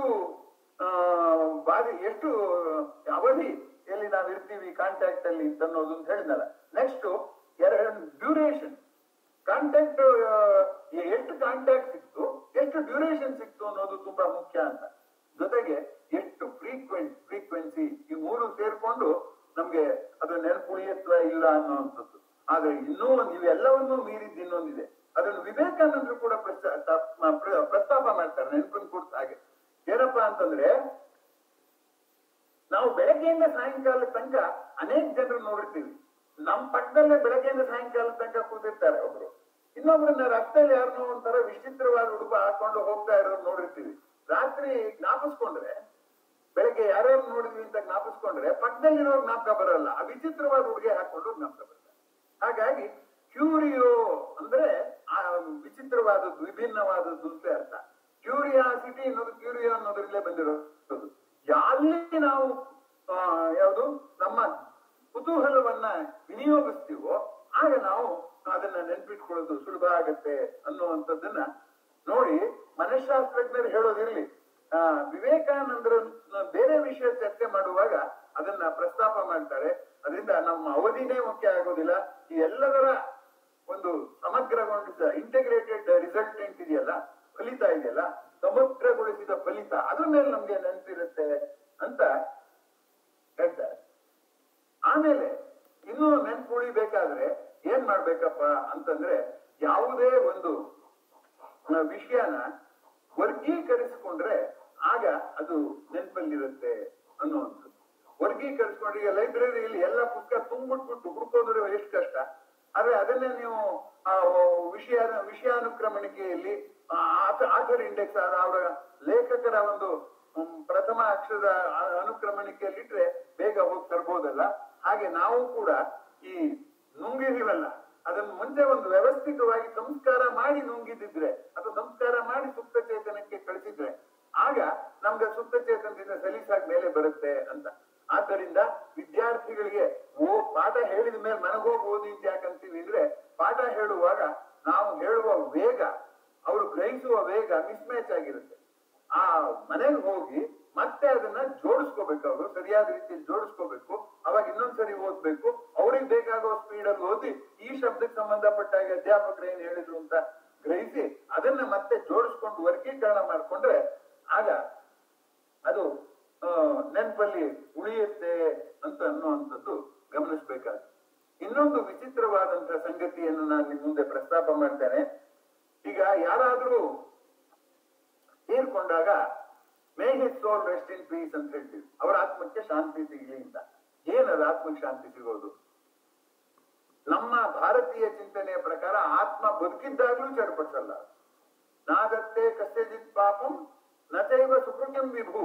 ನನ್ನೊಳಗೆ ದೈವಾಂಶ ಇದೆಯಲ್ಲ, ನಾನು ಮಾಡಿದ ಕೆಟ್ಟದ್ದನ್ನು ಸ್ವೀಕರಿಸಲ್ಲ, ಒಳ್ಳೆಯದನ್ನು ಸ್ವೀಕರಿಸಲ್ಲ, ಅವನು ಹಾಯಾಗಿರ್ತಾನೆ. We are identifying ourselves with the body, not with the soul. If we identify with the soul, in spite of so many arts, we will be cool ಅಂತ ನಮ್ಮ ಭಾರತೀಯರ ನಂಬಿಕೆ. ಆದ್ರೆ ಪಾಶ್ಚಿಮಾತ್ಯರ ನಂಬಿಕೆ ತತ್ವದ ಮೇಲೂ ಆತ್ಮ ಚರ್ಪಡಿಸುತ್ತೆ ಅಂತ. ಆದ್ದರಿಂದ ಅವರ ಆತ್ಮದ ಒಂದು ಪರಿಕಲ್ಪನೆ ಇದೆಯಲ್ಲ, ನಾವು ಈಗ ಮಾತಾಡ್ತಾ ಇದೀವಲ್ಲ, ಸುಪ್ತ ಚೇತನ ಮನಸ್ಸಿಗೆ ಸಂಪರ್ಕ ಇಟ್ಟುಕೊಂಡಿರುವಂತಹ ಸುಪ್ತ ಚೇತನ ಇದೆಯಲ್ಲ, ಆ ಮನಸ್ಸಿನ ಸಂಪರ್ಕ ಇಟ್ಕೊಂಡಿರೋ ಸುಪ್ತ ಚೇತನವನ್ನ ಅವರು ಅದು ಮನಸ್ಸಿನ ಇನ್ನೂ ಆಳವಾಗ್ತಾನೆ, ಅದಕ್ಕೋಸ್ಕರ ಅದನ್ನ ಆತ್ಮ ಅಂತ ಕರೆದಿದ್ದಾರೆ. ನಮ್ಮಲ್ಲಿ ಆ ಸುಪ್ತ ಚೇತನದ ಆಳಕ್ಕೂ ಇಳಿಬೇಕು. ಇನ್ನೂ ಆಳಕ್ಕೆ ಹೋದಾಗ ಆ ಭಾವ ಚಿಂತನೆ ಯಾವುದೂ ಇಲ್ಲದೆ ಇರುವಂತದ್ದು ಇದೆಯಲ್ಲ, ನಾನು ಅನ್ನೋದೇ ಇಲ್ಲದೆ ಇರುವಂತದ್ದು ಇದೆಯಲ್ಲ, ಆ ನಾನು ಶೂನ್ಯವಾಗಿರುವಂತ ಸ್ಥಿತಿ ಇದೆಯಲ್ಲ, ಅದನ್ನ ಆತ್ಮ ಅಂತ ಹೇಳ್ತಾರೆ. ಹಾಗಾಗಿ ನಮಗೆ ಸಂತೋಷಕ್ಕೆ ಕಾರಣ ಬೇಕು, ನಮಗೆ ದುಃಖಕ್ಕೆ ಕಾರಣ ಬೇಕು. ನಮ್ಮ ಆತ್ಮ ಪ್ರಜ್ಞೆಗೆ ಯಾವ ಕಾರಣವೂ ಬೇಡ, ಹಾಗೆ ನಿರಾಳವಾಗಿರ್ಬೋದು ಅನ್ನುವಂಥದ್ದು ಭಾರತೀಯ ಚಿಂತನೆ. ಅದೇನಾದ್ರು ಆಗ್ಲಿ, ಸುಪ್ತ ಪ್ರಜ್ಞೆಗೂ ಆತ್ಮಕ್ಕೂ ಸಂಬಂಧ ಇದೆ ಅಂದ್ರೆ ಭಾರತೀಯ ಆತ್ಮ ಸುಪ್ತ ಪ್ರಜ್ಞೆ ಅಲ್ಲ, ಪಾಶ್ಚಿಮಾತ್ಯ ಆತ್ಮ ಸುಪ್ತ ಪ್ರಜ್ಞೆಗೆ ಹತ್ತಿರವಾದದ್ದು ಅಂತ ನಾನು ಹೇಳಬಲ್ಲೆ. ಅದು ಸುಪ್ತವಾಗಿರೋ ಕಾರಣಕ್ಕೆ ಅದನ್ನ ಹಾಗೆ ಮಾಡಿದ್ರು ಅನ್ನುವಂಥದ್ದು ನಾವಿಲ್ಲಿ ಗಮನಿಸ್ಬೇಕು. ಈಗ ಮುಂದಕ್ಕೆ ಹೋಗೋಣ. ನೆನಪು ನೆನಪು ಏಕಾಗ್ರತೆಗೆ ಅಡ್ಡಿ ಅಂತ. ನೆನಪು ಏಕಾಗ್ರತೆಗೆ ಯಾಕೆ ಅಡ್ಡಿ ಅಂತಂದ್ರೆ, ನಾನು ಯಾವ್ದೋ ಒಂದು ವಿಷಯದ ಬಗ್ಗೆ ಯೋಚನೆ ಮಾಡ್ತಾ ಇರ್ತೀನಿ, ಏನೋ ಒಂದು ಕೆಲಸ ಏಕಾಗ್ರತೆಯಿಂದ ಮಾಡ್ತಿರ್ತೀನಿ, ಅವಾಗ ನೆನಪೇನ್ ಮಾಡುತ್ತೆ, ಬಂದು ಬೀಳ್ಸುತ್ತೆ. ಆದ್ರಿಂದ ಏಕಾಗ್ರತೆಯನ್ನು ಸಾಧಿಸಲು ನೆನಪು ಅಡ್ಡಿ ಮಾಡುತ್ತೆ. ಅದರಿಂದ ನೆನಪು ಅನ್ನೋದು ಹೆಮ್ಮೆಯ ಸಂಗತಿ ಏನಲ್ಲ. ಸ್ಟೋರ್ ರೂಮ್ ಅಲ್ಲಿ ಏನೇನ್ ಬೇಕಾದ್ರೂ ತುಂಬಾ ತುಂಬಿಟ್ಟಿದ್ದೀನಿ ಅಂದ್ರೆ ಅದ್ರಲ್ಲಿ ಹುಡ್ಕೋದ್ ಕಷ್ಟ, ಹಾಗೆ ಕಮ್ಮಿ ಇಟ್ಟಿದ್ರೆ ಬೇಗ ಸಿಗುತ್ತೆ ಅಂತ. ಹಾಗಾಗಿ ನೆನಪು ಏಕಾಗ್ರತೆ ಮಾಡೋದಕ್ಕೆ ಅಡ್ಡಿ ಮಾಡುತ್ತೆ. ಹಾಗೇನೆ ಏಕಾಗ್ರತೆ ನೆನಪು ರೂಪುಗೊಳ್ಳೋಕೆ ಅಡ್ಡಿ. ನಾನು ಏಕಾಗ್ರತೆಯಿಂದ ಕೆಲಸ ಮಾಡ್ತಾ ಇದ್ರೆ ಸೊಳ್ಳೆ ಕಚ್ಚಿದ್ರು ನಂಗೆ ಗೊತ್ತಾಗುತ್ತೆ. ಹಾಗಾಗಿ ನೆನಪು ಏಕಾಗ್ರತೆಗಳಿದೆಯಲ್ಲ, ಅವೆರಡೂ ಸಂಬಂಧ ತುಂಬಾ ನಿಗೂಢವಾದ್ದು. ನೆನಪಲ್ಲಿದ್ರೆ, ನೆನಪಿನಲ್ಲಿ ಮೈ ಮರೆದ್ರೆ ಏಕಾಗ್ರತೆ ಮಾಡಕ್ಕಾಗಲ್ಲ. ಏಕಾಗ್ರತೆ ಮಾಡ್ತಿದ್ರೆ ನೆನಪೇ ರೂಪುಗೊಳ್ಳೋದಿಲ್ಲ. ನಮ್ಗೆ ಏಕಾಗ್ರತೆ ಆ ಮಟ್ಟಕ್ಕೆ ಇರುತ್ತೆ. ಅದಕ್ಕೆ ನೀವು ನಿಶ್ಚಿಂತೆಯಾಗಿರ್ಬೇಕಾದ್ರೆ ದೊಡ್ಡ ತಪಸ್ ಮಾಡ್ಬೇಕಾಗಿಲ್ಲ. ಮಾಡೋ ಕೆಲಸದನ್ನ ಏಕಾಗ್ರತೆಯಿಂದ ಮಾಡೋ ಆಲೋಚನೆಯನ್ನು ಏಕಾಗ್ರತೆಯಿಂದ ಮಾಡು ಅನ್ನೋದೇ ಅನುಕ್ರಮವಾಗಿ ಕರ್ಮಯೋಗ ಮತ್ತು ಜ್ಞಾನಯೋಗ ಅಂತ ಕರೀತಾರೆ. ಆದ್ದರಿಂದ ಈ ಭಗವದ್ಗೀತೆಯ ಕರ್ಮಯೋಗ ಜ್ಞಾನಯೋಗವೂ ಕೂಡ ನೆನಪು ಮರವಿನ ಸಂಬಂಧಪಟ್ಟವು ಅನ್ನುವಂಥದ್ದನ್ನ ನಾನಿಲ್ಲಿ ನಿಮ್ಗೆ ಜ್ಞಾಪಿಸೋದಕ್ಕೆ ಬಯಸ್ತೀನಿ. ಇನ್ನು ನೆನಪುಗಳನ್ನ ವರ್ಗೀಕರಣ ಮಾಡೋಣ. ನಮ್ಮ ಮನಸ್ಸಿನಲ್ಲಿ ನಾವೇನೇನ್ ನೆನಪಿಟ್ಕೊಂಡಿದೀವೋ ಅವುಗಳನ್ನ ವರ್ಗೀಕರಣ ಮಾಡೋಣ. ವರ್ಗೀಕರಣ ಮಾಡಿದ್ರೆ ಯಾವ ತರ ವರ್ಗೀಕರಣ ಮಾಡ್ಬೋದು ಅಂದ್ರೆ, ಆ ನೆನಪು ಇರ್ಬೇಕೇ ಬೇಡವೇ ಅಂತ ನಮ್ಮ ಮನಸ್ಸು ತೀರ್ಮಾನ ಮಾಡೋದೇ ಅದ್ರ ಮೇಲೆ ತಾನೆ. ಅದರಿಂದ ವರ್ಗೀಕರಣ ಮಾಡುವಂಥದ್ದು ಮಾಡಿದ್ರೆ, ಮೊದಲನೇದು ಉಪಯುಕ್ತ ನೆನಪು. ಅದು ತುಂಬಾ ನಮಗ್ ಉಪಯುಕ್ತವಾದ್ದು ಅಂತ ನಾವು ಅನ್ಕೊಂಡಿದ್ವಿ. ಆ ಉಪಯುಕ್ತನೂ ನಾವು ನಿರ್ಧಾರ ಮಾಡ್ಲಾರ್ದು.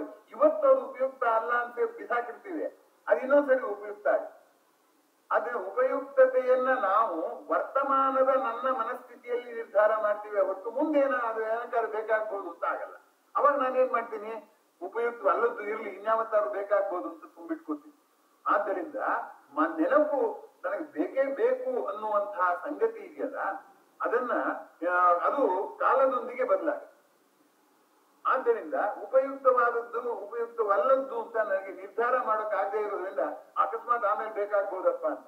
ನನ್ನ ಹತ್ರ ಬೇಕಾದಷ್ಟು ನೆನಪುಗಳಿದೆ ಎನ್ನುವಾಗ ನಾನು ಯೋಚನೆ ಮಾಡೋ ರೀತಿನೇ ಬೇರೆ, ನನ್ ನೆನಪು ಕಡಿಮೆ ಇದೆ ಅಂದಾಗ ನಾನು ಆಲೋಚನೆ ಮಾಡೋ ರೀತಿನೇ ಬೇರೆ. ಇದು ಉಪಯುಕ್ತತೆ. ಆಮೇಲೆ ಅಪಾಯಕಾರಿ. ಯಾವಾಗ ನಾವು ಒಂದ್ಸರಿ ಅಪಾಯವನ್ನು ಎದುರಿಸ್ತೀನೋ ಇಂಥ ಅಪಾಯ ಮತ್ತೆ ಆಗ್ಬಾರ್ದಪ್ಪ ನಂಗೆ ಅನ್ನುವ ಕಾರಣಕ್ಕೋಸ್ಕರ ಕೆಲವು ನೆನಪುಗಳನ್ನ ಅಪಾಯಕಾರಿಯಾದನ್ನ ಮನಸ್ಸು ತೀವ್ರವಾಗಿ ಹಿಡಿದಿಟ್ಕೊಂಡ್ಬಿಡುತ್ತೆ. ನಮ್ಮನ್ನು ಕೇಳೋದೇ ಇಲ್ಲ. It documents in a very serious way. ಆಮೇಲೆ ತಟಸ್ಥ. ಅದು ಇದ್ರೂ ಒಂದೇ, ಇಲ್ಲದೆ ಇದ್ರೂ ಒಂದೇ. ಏನೋ ಉಪಯೋಗ ಬರುತ್ತೆ ಅಂತ ಇಟ್ಕೊಂಡಿದ್ದೆ, ಇಷ್ಟು ದಿವಸ ಇಟ್ಕೊಂಡಿದ್ರು ಅದೇನು ಉಪಯೋಗ ಬರಲಿಲ್ಲ. ಅದನ್ನ ತಟಸ್ಥ ನೆನಪು ಅಂತ ಕರೆಯೋಣ. ಇನ್ನೊಂದು ಭಾಗಶಃ ನೆನಪು. ಏನೋ ಓದ್ತೀವಿ, ಜ್ಞಾಪಿಸ್ಕೋತೀವಿ. ಈಗ ಯಾರನ್ನೋ ನೋಡ್ತೀವಿ, ಹೆಸರು ನೋಡಿದ್ರೆ ಮನುಷ್ಯನ ಇದು ಆಕಾರ ಜ್ಞಾಪಕ ಬರಲ್ಲ, ಆಕಾರ ನೋಡಿದ್ರೆ ಹೆಸರು ಜ್ಞಾಪಕ ಬರಲ್ಲ, ಆಕಾರ ಹೆಸರು ಜ್ಞಾಪಕ ಬರುತ್ತೆ, ಗುಣನೇ ಜ್ಞಾಪಕ ಬರಲ್ಲ. ಸೊ ಈ ಅನುಭವವು ನಮ್ಗೆ ಇದೆ ಅಂತ ಅನ್ನುವಂಥದ್ದು ತುಂಬಾ ಗಮನಿಸಬೇಕಾಗಿರೋ ಅಂತ ಸಂಗತಿ. ಆದ್ರಿಂದ ಇಲ್ಲಿ ಇದೆಲ್ಲ ಗಮನಿಸ್ಬೇಕಾದ್ದು. ವಯಸ್ಸಾದ್ಮೇಲೆ ಮರವು ಜಾಸ್ತಿ ಅಂತ ನಾವು ಹೇಳ್ತೀವಲ್ಲ, ವಯಸ್ಸಾದ್ಮೇಲೆ ಯಾಕೆ ಮರವು ಅಂದ್ರೆ ನೆನಪಿನ ಹೊರೆ ಇದೆಯಲ್ಲ, ಆ ನೆನಪಿನ ಹೊರೆ ಜಾಸ್ತಿ ಆದ್ರಿಂದ ರಿಮೆಂಬರಿಂಗ್ ಇಸ್ ಜುಡಿಷಿಯಸ್ ಫರ್ಗೆಟಿಂಗ್ ಅಂತ ಹೇಳಿದಲ್ಲ, ಆ ಅನುಭವಗಳು ತುಂಬಾ ಜಾಸ್ತಿ ಆಗ್ಬಿಟ್ಟಾದ್ರು ಹೊರೆಯಲ್ಲಿ ಇನ್ನೇನು ಹೊರಕ್ಕಾಗಲ್ಲ. ಕತ್ತೆ ಮೇಲೆ ನೀವು ತುಂಬಾ ಬಟ್ಟೆಗಳು ಹಾಕ್ಬಿಟ್ರೆ ಅದಕ್ಕೆ ಇನ್ನೊಂದು ಸ್ವಲ್ಪ ಭಾರ ಹಾಕಿದ್ರು ಅದ್ ಕೈ ತಡ್ಕೊಳಕ್ಕಾಗಲ್ಲ, ಕುಸಿದು ಬಿದ್ಬಿಡುತ್ತೆ. ಹಾಗಾಗಿ ಭಾರವನ್ನ ವಿಲೆ ಮಾಡೋ ಗುಣ ನಮ್ಗಿಲ್ಲ. ಅದರಿಂದ ನಮ್ಮ ಸಮಸ್ಯೆ ಮರವಿಂದು ಜಾಸ್ತಿ. ಯಾರಿಗೆ ವಿಲೆ ಮಾಡೋ ಗುಣ ಇದೆಯೋ ಅವ್ರಿಗೆ ಆ ನೆನಪನ್ನ ಉಳಿಸ್ಕೊಡೋದು ತುಂಬಾ ಸುಲಭ ಆಗುತ್ತೆ ಅನ್ನುವಂಥದ್ದು ತುಂಬಾ ಮುಖ್ಯವಾಗಿ ಗಮನಿಸಬೇಕಾಗಿರುವಂಥದ್ದು. ಈಗ ಇದೆಲ್ಲ ಸರಿ, ಈ ನೆನಪಾಗಿ ಉಳಿಸುವಂಥದ್ದು ಯಾವುದು ಅನ್ನೋದಕ್ಕೆ ಏನಾದ್ರೂ ಒಂದು ಸೂಚನೆ ಇದೆಯೇ? ನಮ್ ಕೈಲಿ ಇಲ್ಲ ಅಂತ ನಾವು ಹೇಳ್ತೀವಲ್ಲ. ಅದರಿಂದ ಕೆಲವು ಸರಿ ನಾವು ಶಾಬ್ದಿಕವಾಗಿ ನಾವು ಮಾತಾಡ್ತಿರ್ತೀವಿ, ಅದು ನಮ್ಮ ಮನಸ್ಸಿನಲ್ಲಿರಲ್ಲ. We do not say what we mean and we do not mean what we say. ಈಗ ಉದಾಹರಣೆಗೆ ಪ್ರಕೃತಿಯಲ್ಲಿ ಇರುವ ಗಾಳಿ ಇಲ್ಲದೆ ಇದ್ರೆ ನಾವು ಸತ್ತೋಗ್ತೀವಿ. ಸೊ ನಮ್ಗೆ ಕೃತಜ್ಞತೆ ಗಾಳಿ ಬಗ್ಗೆ ಇರ್ಬೇಕಾಗಿದೆ. ಇಲ್ಲ, ಗಾಳಿ ಇದೆ ಅನ್ನೋದು ನಮಗೆ ನೆನಪೇ ಇಲ್ಲ. ಯಾವುದು ಜಪಾನ್ ನಲ್ಲಿ ಒಂದು ಗಾದೆ ಇದೆ, sun is so sincere that is easily forgotten. ಆದ್ರಿಂದ ನೆನಪು ಉಳಿಬೇಕಾದ್ರೆ ನಾವು we should feel the gratitude. Gratitude is the gum which binds the event in your mind. ಆ ಗಮ್ಮು ಇಲ್ಲದೆ ಇದ್ರೆ ಅದು ಅಂಟ್ಕೊಳ್ಳೋದಿಲ್ಲ. ಹಾಗಾಗಿ ನಾವು ನಂಗೆ ಯಾವುದು ನೆನಪಿಲ್ಲ ಅಂದ್ರೆ ನಂಗೆ ಯಾವ್ಯಾವ್ದ್ರ ಬಗ್ಗೆ ಕೃತಜ್ಞತೆ ಇರ್ಬೇಕಾಗಿತ್ತೋ ಅದು ಇಲ್ಲ ಅನ್ನುವಂಥದ್ದಂತೂ ಮುಖ್ಯವಾದದ್ದು. ವೇದಾಂತದಲ್ಲಿ ಅದಕ್ಕೆ ಸವಿಕಲ್ಪ ಸಮಾಧಿ ಅಂತ ಹೇಳ್ತಾರೆ. ಸವಿಕಲ್ಪ ಸಮಾಧಿ ಅಂದ್ರೆ ಏನು ಅಂದ್ರೆ ಆ ಗ್ರಾಟಿಟ್ಯೂಡ್ ಎಲ್ಲೋ ಅಂತ ಸುಪ್ತ ಚೇತನದಲ್ಲಿ ಇರುತ್ತಲ್ಲ, ಅದ್ ನೋಡಿದ್ರೆ ಅದು ತಕ್ಷಣ ಅಸೋಸಿಯೇಟ್ ಮಾಡಿ ಜ್ಞಾಪಕ ಬಂದ್ಬಿಡುತ್ತೆ ಅಂತ. ರಾಧೆಗೆ ನೀಲಿ ಬಣ್ಣದ ಆಕಾಶ ನೋಡಿದ್ರೆ ನೀಲ ಮೇಘ ಶ್ಯಾಮನ ಜ್ಞಾಪಕ ಬರ್ತಿತ್ತು. ಅದು ಸವಿಕಲ್ಪ ಸಮಾಧಿ. Because external disturbances reminded it. So ಈ ರೀತಿಯಾಗಿರೋದ್ರಿಂದ ಇಲ್ಲಿ ಈ ಗ್ರಾಟಿಟ್ಯೂಡ್ ಕೊರತೆ ಇರೋದ್ರಿಂದ ನಮ್ಗೆ ನೆನಪು ಇರೋದಿಲ್ಲ ಅಂತ ಅನ್ನೋದು ಒಂದು. ಎರಡನೇದು, ಗ್ರಾಟಿಟ್ಯೂಡ್ ಬಗ್ಗೆ ದ್ವೇಷ ಇದೆ ಅಂತ ಇಟ್ಕೊಳ್ಳಿ, ಅದು ನೆನಪಿಗೆ ಸಹಾಯ ಮಾಡುತ್ತೆ. ಬೇರೆ ಗ್ರಾಟಿಟ್ಯೂಡ್ ಅಲ್ಲ, ವಿಂಡಿಕ್ಟಿವ್ ಆಟಿಟ್ಯೂಡ್ ಇದೆಯಲ್ಲ ಅದು ನಮ್ಗೆ ನೆನಪಾಗುತ್ತೆ ಅಂತ. ಅದೇ ಈಗ ಹೇಳಿದ್ನಲ್ಲ, ಮುಖಸ್ಥಿತಿ ಉಳಿಯೋದು 30 ದಿವಸ, ಮುಖಭಂಗ ಉಳಿಯೋದು 30 ವರ್ಷ ಅಂತ ಹೇಳ್ತಾರೆ. ಮುಖಸ್ಥಿತಿ ಬೇಗ ಬರ್ತೋಗುತ್ತೆ. ಅದಕ್ಕೆ ನಾವು ಬೇರೆಯವ್ರನ್ನ ಜೋಕ್ ಹೇಳಿ ನಗಿಸ್ಬಿಟ್ಟು ಅವ್ರಿಗೆ ನೆನಪಲ್ಲಿ ಉಳಿಯೋದಕ್ಕಿಂತ ಹೊಡುವಾಗ ಕಣ್ಣೀರು ಒರೆಸಿದ್ರೆ ಅದು ಬಹಳ ಕಾಲ ಅವ್ರಿಗೆ ನೆನಪು ಉಳಿಯುತ್ತೆ ಅನ್ನುವಂಥದ್ದು ಮಾಡ್ಬೇಕಾಗುತ್ತೆ. ಸೊ ಇದೆಲ್ಲ ಸರಿ, ಎಷ್ಟೊಂದೆಲ್ಲ ಸಿದ್ಧಾಂತಗಳು ಹೇಳಿದ್ರಿ. ನಾವಿವಾಗ ನಮ್ ಪ್ರಶ್ನೆ ಇರೋದು ಇದೆಲ್ಲ ನಮ್ಗೆ ಬೇಡ, ನಾವ್ ನೆನ್ಪಿಟ್ಕೋಬೇಕಾದ್ರೆ ಏನ್ ಮಾಡ್ಬೇಕು ಅನ್ನುವ ಪ್ರಶ್ನೆಗೆ ಇದು ದಾರಿ ಮಾಡಿಕೊಡದೇ ಇದ್ರೆ ಇದು ಕೇವಲ ಕಾಲಹರಣ ಅಂತ ಕೆಲವ್ರಿಗಾರು ಅನ್ಸ್ಬೋದು. ಅದಕ್ಕೆ ಇರುವ ಅತ್ಯಂತ ಸರಳವಾದ ಸೂತ್ರ ಏನಪ್ಪಾ ಅಂತಂದ್ರೆ, ಸ್ಟಾಕ್ ಚೆಕಿಂಗ್ ಮಾಡ್ಬೇಕು. ದಾಸ್ತಾನು ಪರಿಶೀಲನೆ ಕಚೇರಿಗಳಲ್ಲಿ ವರ್ಷಕ್ಕೊಂದ್ಸರಿ ಮಾಡ್ತಾರೆ. ಆದ್ರೆ ನಮ್ಮ ಮನದ ದಾಸ್ತಾನನ್ನ ನಾವು ಪರಿಶೀಲನೆ ಮಾಡಕ್ ಹೋಗಿಲ್ಲ. ಆ ಪರಿಶೀಲನೆ ಮಾಡಿ ಅನಗತ್ಯವಾದನ್ನ ನಾವು ಎಷ್ಟು ಹೊರಗೆ ಹಾಕ್ತೀವೋ ಆಗ ನಮ್ಮ ಮನಸ್ಸು ನೆನ್ಪಿಟ್ಕೊಳ್ಳೋದಕ್ಕೆ ಆಯಾಸ ಪಡೋದಿಲ್ಲ, ಸುಖವಾಗಿ ನೆನ್ಪಿಟ್ಕೊಳ್ಳುತ್ತೆ. ಇದನ್ನ ನಾವು ಮೊಬೈಲ್ ಅಲ್ಲಿ ಮಾಡ್ತೀವಿ ಅಲ್ವಾ? ಸುಮ್ಮನೆ ಅನಗತ್ಯವಾದ ಡೇಟಾ ಎಲ್ಲ ಇದೆ, ಅನಗತ್ಯವಾದ ಆಪ್ ಎಲ್ಲ ಇದೆ, ಎಲ್ಲ ಕಿತ್ತಾಕ್ತೀವಿ. ಆದ್ರೆ ಅದನ್ನ ನಾವು ಮನಸ್ಸು ಮೊಬೈಲೇ ತಾನೆ, ಮನಸ್ಸು ಚಂಚಲ ತಾನೆ. ಅದು ಮೊಬೈಲ್ ಅಂದ್ರೆ ಚಲಿಸೋದು ಅನ್ನೋ ಅರ್ಥ ಇಟ್ಕೊಳ್ಳಿ. ಅವಾಗ ಮನಸ್ಸು ಒಂದು ಮೊಬೈಲ್ ತಾನೆ. ಆ ಮೊಬೈಲ್ ನಲ್ಲಿ ನಾವು ಆ ಎಲ್ಲ ಇರೇಸ್ ಮಾಡೋ ಕೆಲಸನ ಇದರಲ್ಲಿ ಮೊಬೈಲ್ ನಲ್ಲಿ ಮಾಡಿದ ಹಾಗೆ ನಮ್ಮ ಮನಸ್ಸಿಗೂ ಒಂದೊಂದ್ಸರಿ ಬಿಡುವಾದಾಗ ಯಾವಾಗಾದ್ರು ಮಾಡ್ಬೇಕು, ನಾವು ಮಾಡೋದಿಲ್ಲ. ಇನ್ನೂ ಒಂದು ಅಂಶ ಏನಂದ್ರೆ ರಿಫ್ರೆಶ್ ಬಟನ್ ಇದೆ. ಯಾವುದು? Refresh button. ಅದನ್ನ ಒತ್ತಿದ್ರು ಕೂಡ ಇದು ಯಂತ್ರ ಅತ್ಯಂತ ದಕ್ಷತೆಯಿಂದ ಕೆಲಸ ಮಾಡುತ್ತೆ. ಆದ್ರಿಂದ ರಿಫ್ರೆಶ್ ಬಟನ್ ಅನ್ನ ನಾವು ಉಪಯೋಗಿಸಿದ ಹಾಗೆ ನಮ್ಮ ಮನಸ್ಸಿಗೊಂದು ರಿಫ್ರೆಶ್ ಬಟನ್ ಕೊಟ್ಟಿಲ್ಲ ನೇಚರ್. ಸೊ ಅದು ಕೊಟ್ಟಿದ್ರೆ ಚೆನ್ನಾಗಿತ್ತು, ಒಂದ್ ಬಟನ್ ಒತ್ಬಿಡ್ಬೋದಾಗಿತ್ತು. ಈಗ ನಾವೇನ್ ಮಾಡ್ಬೇಕಂದ್ರೆ ಯಾವುದು ತುಂಬಾ ಪ್ರಸಕ್ತವಾಗಿದೆಯೋ ಅದು ಕಾಲಕ್ರಮೇಣ ಅಪ್ರಸಕ್ತ ಆಗ್ತಿದ್ದ ಹಾಗೇನೆ ಏನ್ ಮಾಡ್ಬೇಕು, ಅಪ್ರಸಕ್ತ ಆಯ್ತು ಅಂತ ತೆಗೆದು ಹಾಕ್ಬೇಕು. ಅವಾಗ ಯಾಕೆ ಇಟ್ಟಿದ್ವಿ? ಅವಾಗ ಪ್ರಸಕ್ತ ಅಂತ ಅನ್ಸಿತ್ತು. ಆದ್ದರಿಂದ ಮನುಷ್ಯನ ದೇಹ ಒಂದೇ ಅಲ್ಲ ಬದಲಾಗ್ತಾ ಇರೋದು, ಮನುಷ್ಯನ ಮನಸ್ಸು ಒಂದೇ ಅಲ್ಲ ಬದಲಾಗ್ತಾ ಇರೋದು, ಪ್ರಪಂಚ ಒಂದೇ ಅಲ್ಲ ಬದಲಾಗ್ತಾ ಇರೋದು, ನಮ್ಮ ಅಗತ್ಯಗಳೇ ಬದಲಾಗ್ತಾ ಇದೆ. ನಮ್ಮ ಅಗತ್ಯಗಳಿಗೆ ನಾವು ಏನ್ ಮಾಡ್ಬೇಕಾಗತ್ತೆ ಅಂತಂದ್ರೆ ಅನುಗುಣವಾಗಿ ಆಗಿಂದಾಗೆ ಈ ದಾಸ್ತಾನು ಪರಿಶೀಲನೆ ಮಾಡುವಂಥದ್ದು, ಅನಗತ್ಯವಾದದ್ದನ್ನ ಬಿಸಾಕುವಂಥದ್ದು. ನಾವು ತರಕಾರಿ ಅಡಿಗೆ ಮಾಡಿ ನೋಡಿ ಹೇಗೆ ಅನುಭವ ಬಂದು ತಲೆ ಮೇಲೆ ಕೂತ್ಕೊಳ್ಳುತ್ತೆ. ತರಕಾರಿ ಯಾವ ಕೆಟ್ಟೋಗಿದೆಯೋ ಅದು ಮೊದಲು ತೆಗೆದು ಬಿಸಾಕ್ತಿದ್ವಿ, ಉಳಿದ ತರಕಾರಿಗಳು ಹಾಳಾಗಿ ಹೋಗ್ಬಿಡುತ್ತವೆ ಅಂತ. ಹಾಗಾಗಿ ಈ ನಮ್ಮ ಈ ಶುದ್ಧೀಕರಣ ಇದೆಯಲ್ಲ, ಮನಸ್ಸಿಗೆ ಸಂಬಂಧಪಟ್ಟ ಹಾಗೆ ಈ ಶುದ್ಧೀಕರಣವನ್ನ ನಾವು ಮಾಡ್ತಾ ಇಲ್ಲ. ಹಾಗಾದ್ರೆ ನಮ್ಮನ್ನು ದೂರಕ್ಕೋಸ್ಕರ ಈ ಲೆಕ್ಚರ್ ಅರೇಂಜ್ ಮಾಡಿದ್ರ ಅಂತಂದ್ರೆ ದಯವಿಟ್ಟು ಹಾಗೆ ಭಾವಿಸಬೇಡಿ, ಅದು ಕಷ್ಟ ಕೂಡ. Detection of unwanted memories and disposal of unwanted memories ಎರಡೂ ಕಷ್ಟ. ಯಾಕೆಂದ್ರೆ ಆ ಮೆಮೊರೀಸ್ ನಲ್ಲಿ ನಮ್ಗೆ ಬಿಸಾಕಕ್ಕೆ ಆಮೇಲೆ ಏನಾದ್ರು ಬೇಕಾದ್ರೆ ಅನ್ನೋ ಭಯ ಇರುತ್ತೆ. ಹಾಗಾಗಿ ನಾವು ಡಿಟೆಕ್ಟಲ್ ಡಿಸ್ಪೋಸಲ್ ನ ಮಾಡಕ್ಕೆ ಹೋಗಿ ಅದನ್ನ ಮಾಡಿ ತಪ್ಪಾದ್ರೂ ಪರವಾಗಿಲ್ಲ ಮಾಡ್ತೀನಿ ಅಂತ ಅಂದ್ಬಿಟ್ಟು ಅದರ ಸಾಧಕ ಬಾಧಕಗಳನ್ನ ಎದುರಿಸಿ ನಾವು ಮಾಡುವಂತಹ ಕೆಲಸ ಮಾಡದೆ ಹೋದ್ರೆ ಆಗ ಏನಾಗ್ಬಿಡುತ್ತೆ ಅಂತಂದ್ರೆ ಸುಮ್ಮನೆ ಎಲ್ಲ ಅದೇ ಈಚೆಗೆ ನೀವು ನೋಡಿ ಆಹಾರ ತಜ್ಞರು ಮಾತಾಡುವಾಗೆಲ್ಲ ಕರುದು ತಿನ್ಬೇಡಿ, ಜಂಕ್ ಫುಡ್ ತಿನ್ಬೇಡಿ ಅಂತ ಸಲಹೆ ಕೊಡ್ತಾರೆ. ದೇಹಕ್ಕೆ ಸಂಬಂಧಪಟ್ಟ ಹೇಗೆ ಜಂಕ್ ಫುಡ್ ಮನಸ್ಸಿಗೆ ಸಂಬಂಧಪಟ್ಟ ಹಾಗೆ ಜಂಕ್ ಮೆಮೊರೀಸ್, ಆ ಜಂಕ್ ಮೆಮೊರೀಸ್ ಇದೆಯಲ್ಲ ಅದು ನಮ್ಮನ್ನು ಬಹಳ ಗೋಳಿಕೊತಾ ಇದೆ. ಆ ಜಂಕ್ ಅನ್ನ ತಿನ್ನೋ ಸುಲಭ, ಡಿಸ್ಪೋಸಲ್ ಕಷ್ಟ. ಸೊ ಹಾಗಾಗಿ ಇದು ಅಷ್ಟೇ, ಜಂಕ್ ಮೆಮೊರೀಸ್ ನ ಮತ್ತೆ ಅಪ್ಡೇಟ್ ಮಾಡೋದು ತುಂಬಾ ಕಷ್ಟ ಅಂತ ಹೇಳ್ತಾ, ಈ ನೆನಪು ಉಂಟಾಗುವಿಕೆ, ಅದರ ಬಳಕೆ ಮಾಡಕ್ಕಾಗದೆ ಇರೋದು ಎಲ್ಲವೂ ಕೂಡ ಪೂರ್ತಿ ನಮ್ಮ ನಿಯಂತ್ರಣದಲ್ಲಿ ಇಲ್ಲ ಅಂತಲ್ಲ, ಇರೋದೇ ಕಡಿಮೆ, ಇಲ್ಲದೆ ಇರೋದೇ ಜಾಸ್ತಿ ಅನ್ನೋ ಮಟ್ಟಕ್ಕಾಗಿರೋದ್ರಿಂದ ಮನಸ್ಸು ಅನ್ನೋದು ನಿಗೂಢ ಅಂತ ಹೇಳ್ತಾ ಮುಂದಿನ ಜಾಲನ್ಯಾಸದಲ್ಲಿ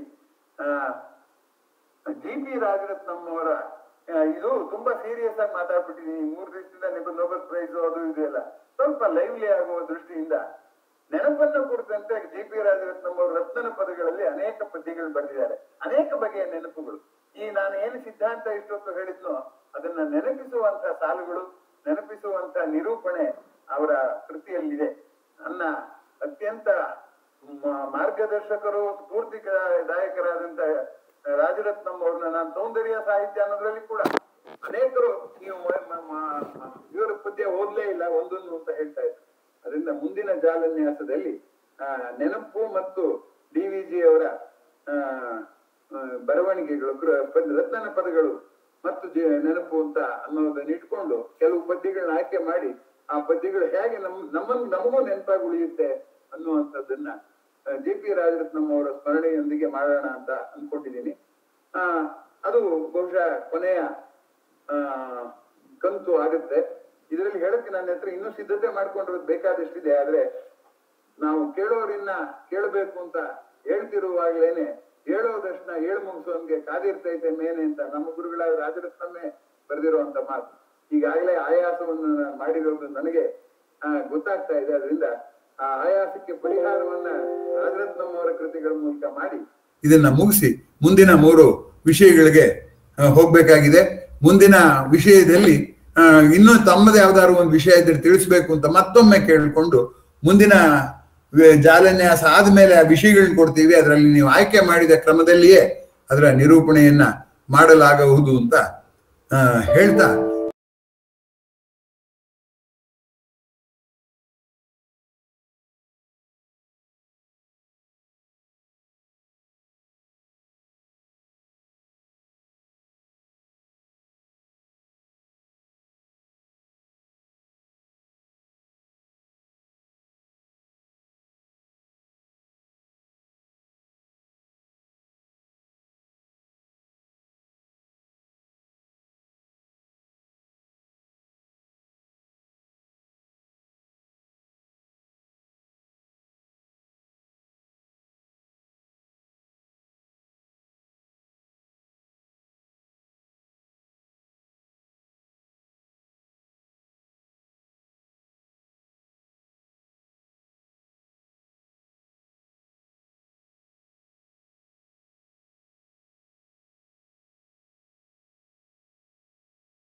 ಅವನ್ ಹೆಂಗ್ ಅನ್ಸುತ್ತೆ ನೆನಪು ಇದೆ, JUNG ಹೆಂಗ್ ಅವನು ಅದನ್ನ ಹೇಳ್ತಾನಲ್ಲ,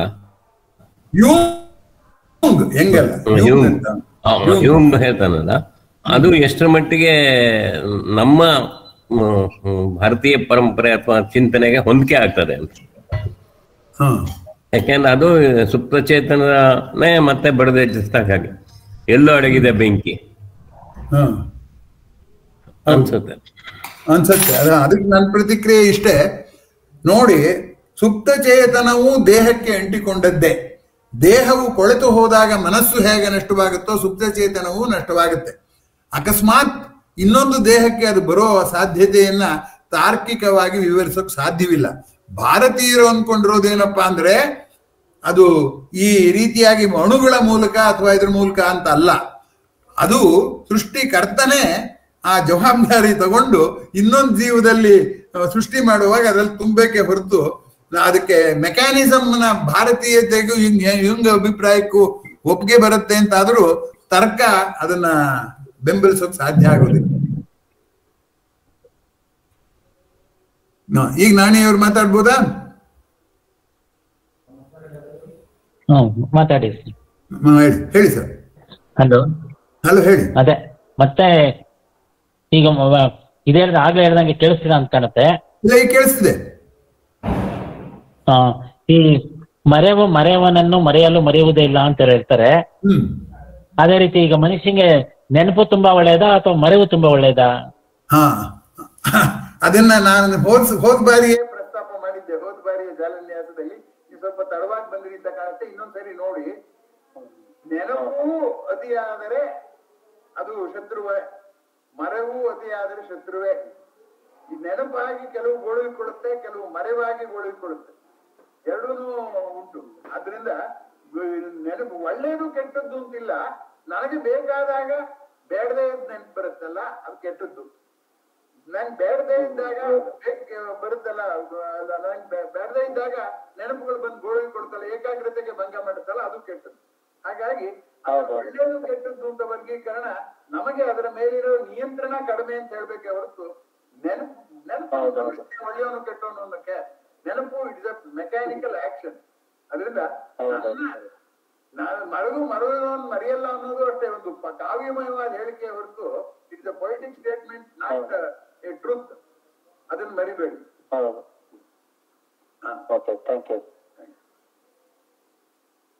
ಶರಿಗರ್, ಅದೇ ಸಂದರ್ಭ ಬಂದಾಗ ನೆನಪಾಗ್ತದೆ ಅಂದಲ್ಲ ನಿಮ್ಮ ಕನಸು ಹೋಳ್ಗೆದು. ನೀವ್ ಅದ್ ಹೇಳುವಾಗ ನನ್ ಮನಸ್ಸು ಸೀದಾ ಶರಣಪ್ಪನ ಮನೆ ನಾವು ಊಟಕ್ಕೆ ಹೋಗಿದ್ ನೆನಪು ಕೂತ್ಕೊಂಡ್ ಪಡ್ತೇನೆ.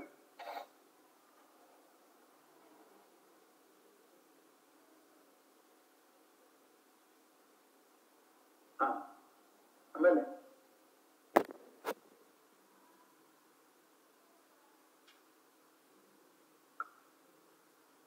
ಶುಭಾಶಯಗಳು ದೂರ ಆಗಿದೆ ಅನ್ನೋ ಮಾತು ಹೇಳಿದ್ರಿ.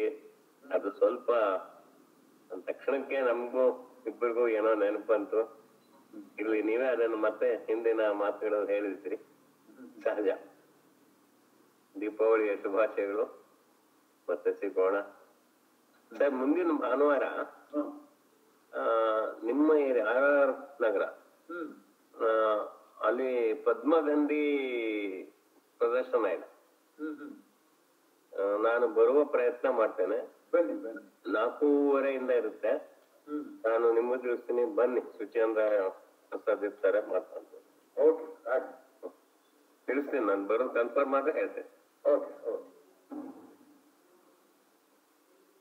ಇನ್ಯಾವ್ದಾದ್ರು ಪ್ರತಿಕ್ರಿಯೆಗಳು? ರಾಜರತ್ನ ನಮ್ದು ಆಗ್ಬೋದಲ್ವಾ? ಆಗ್ಬೋದು.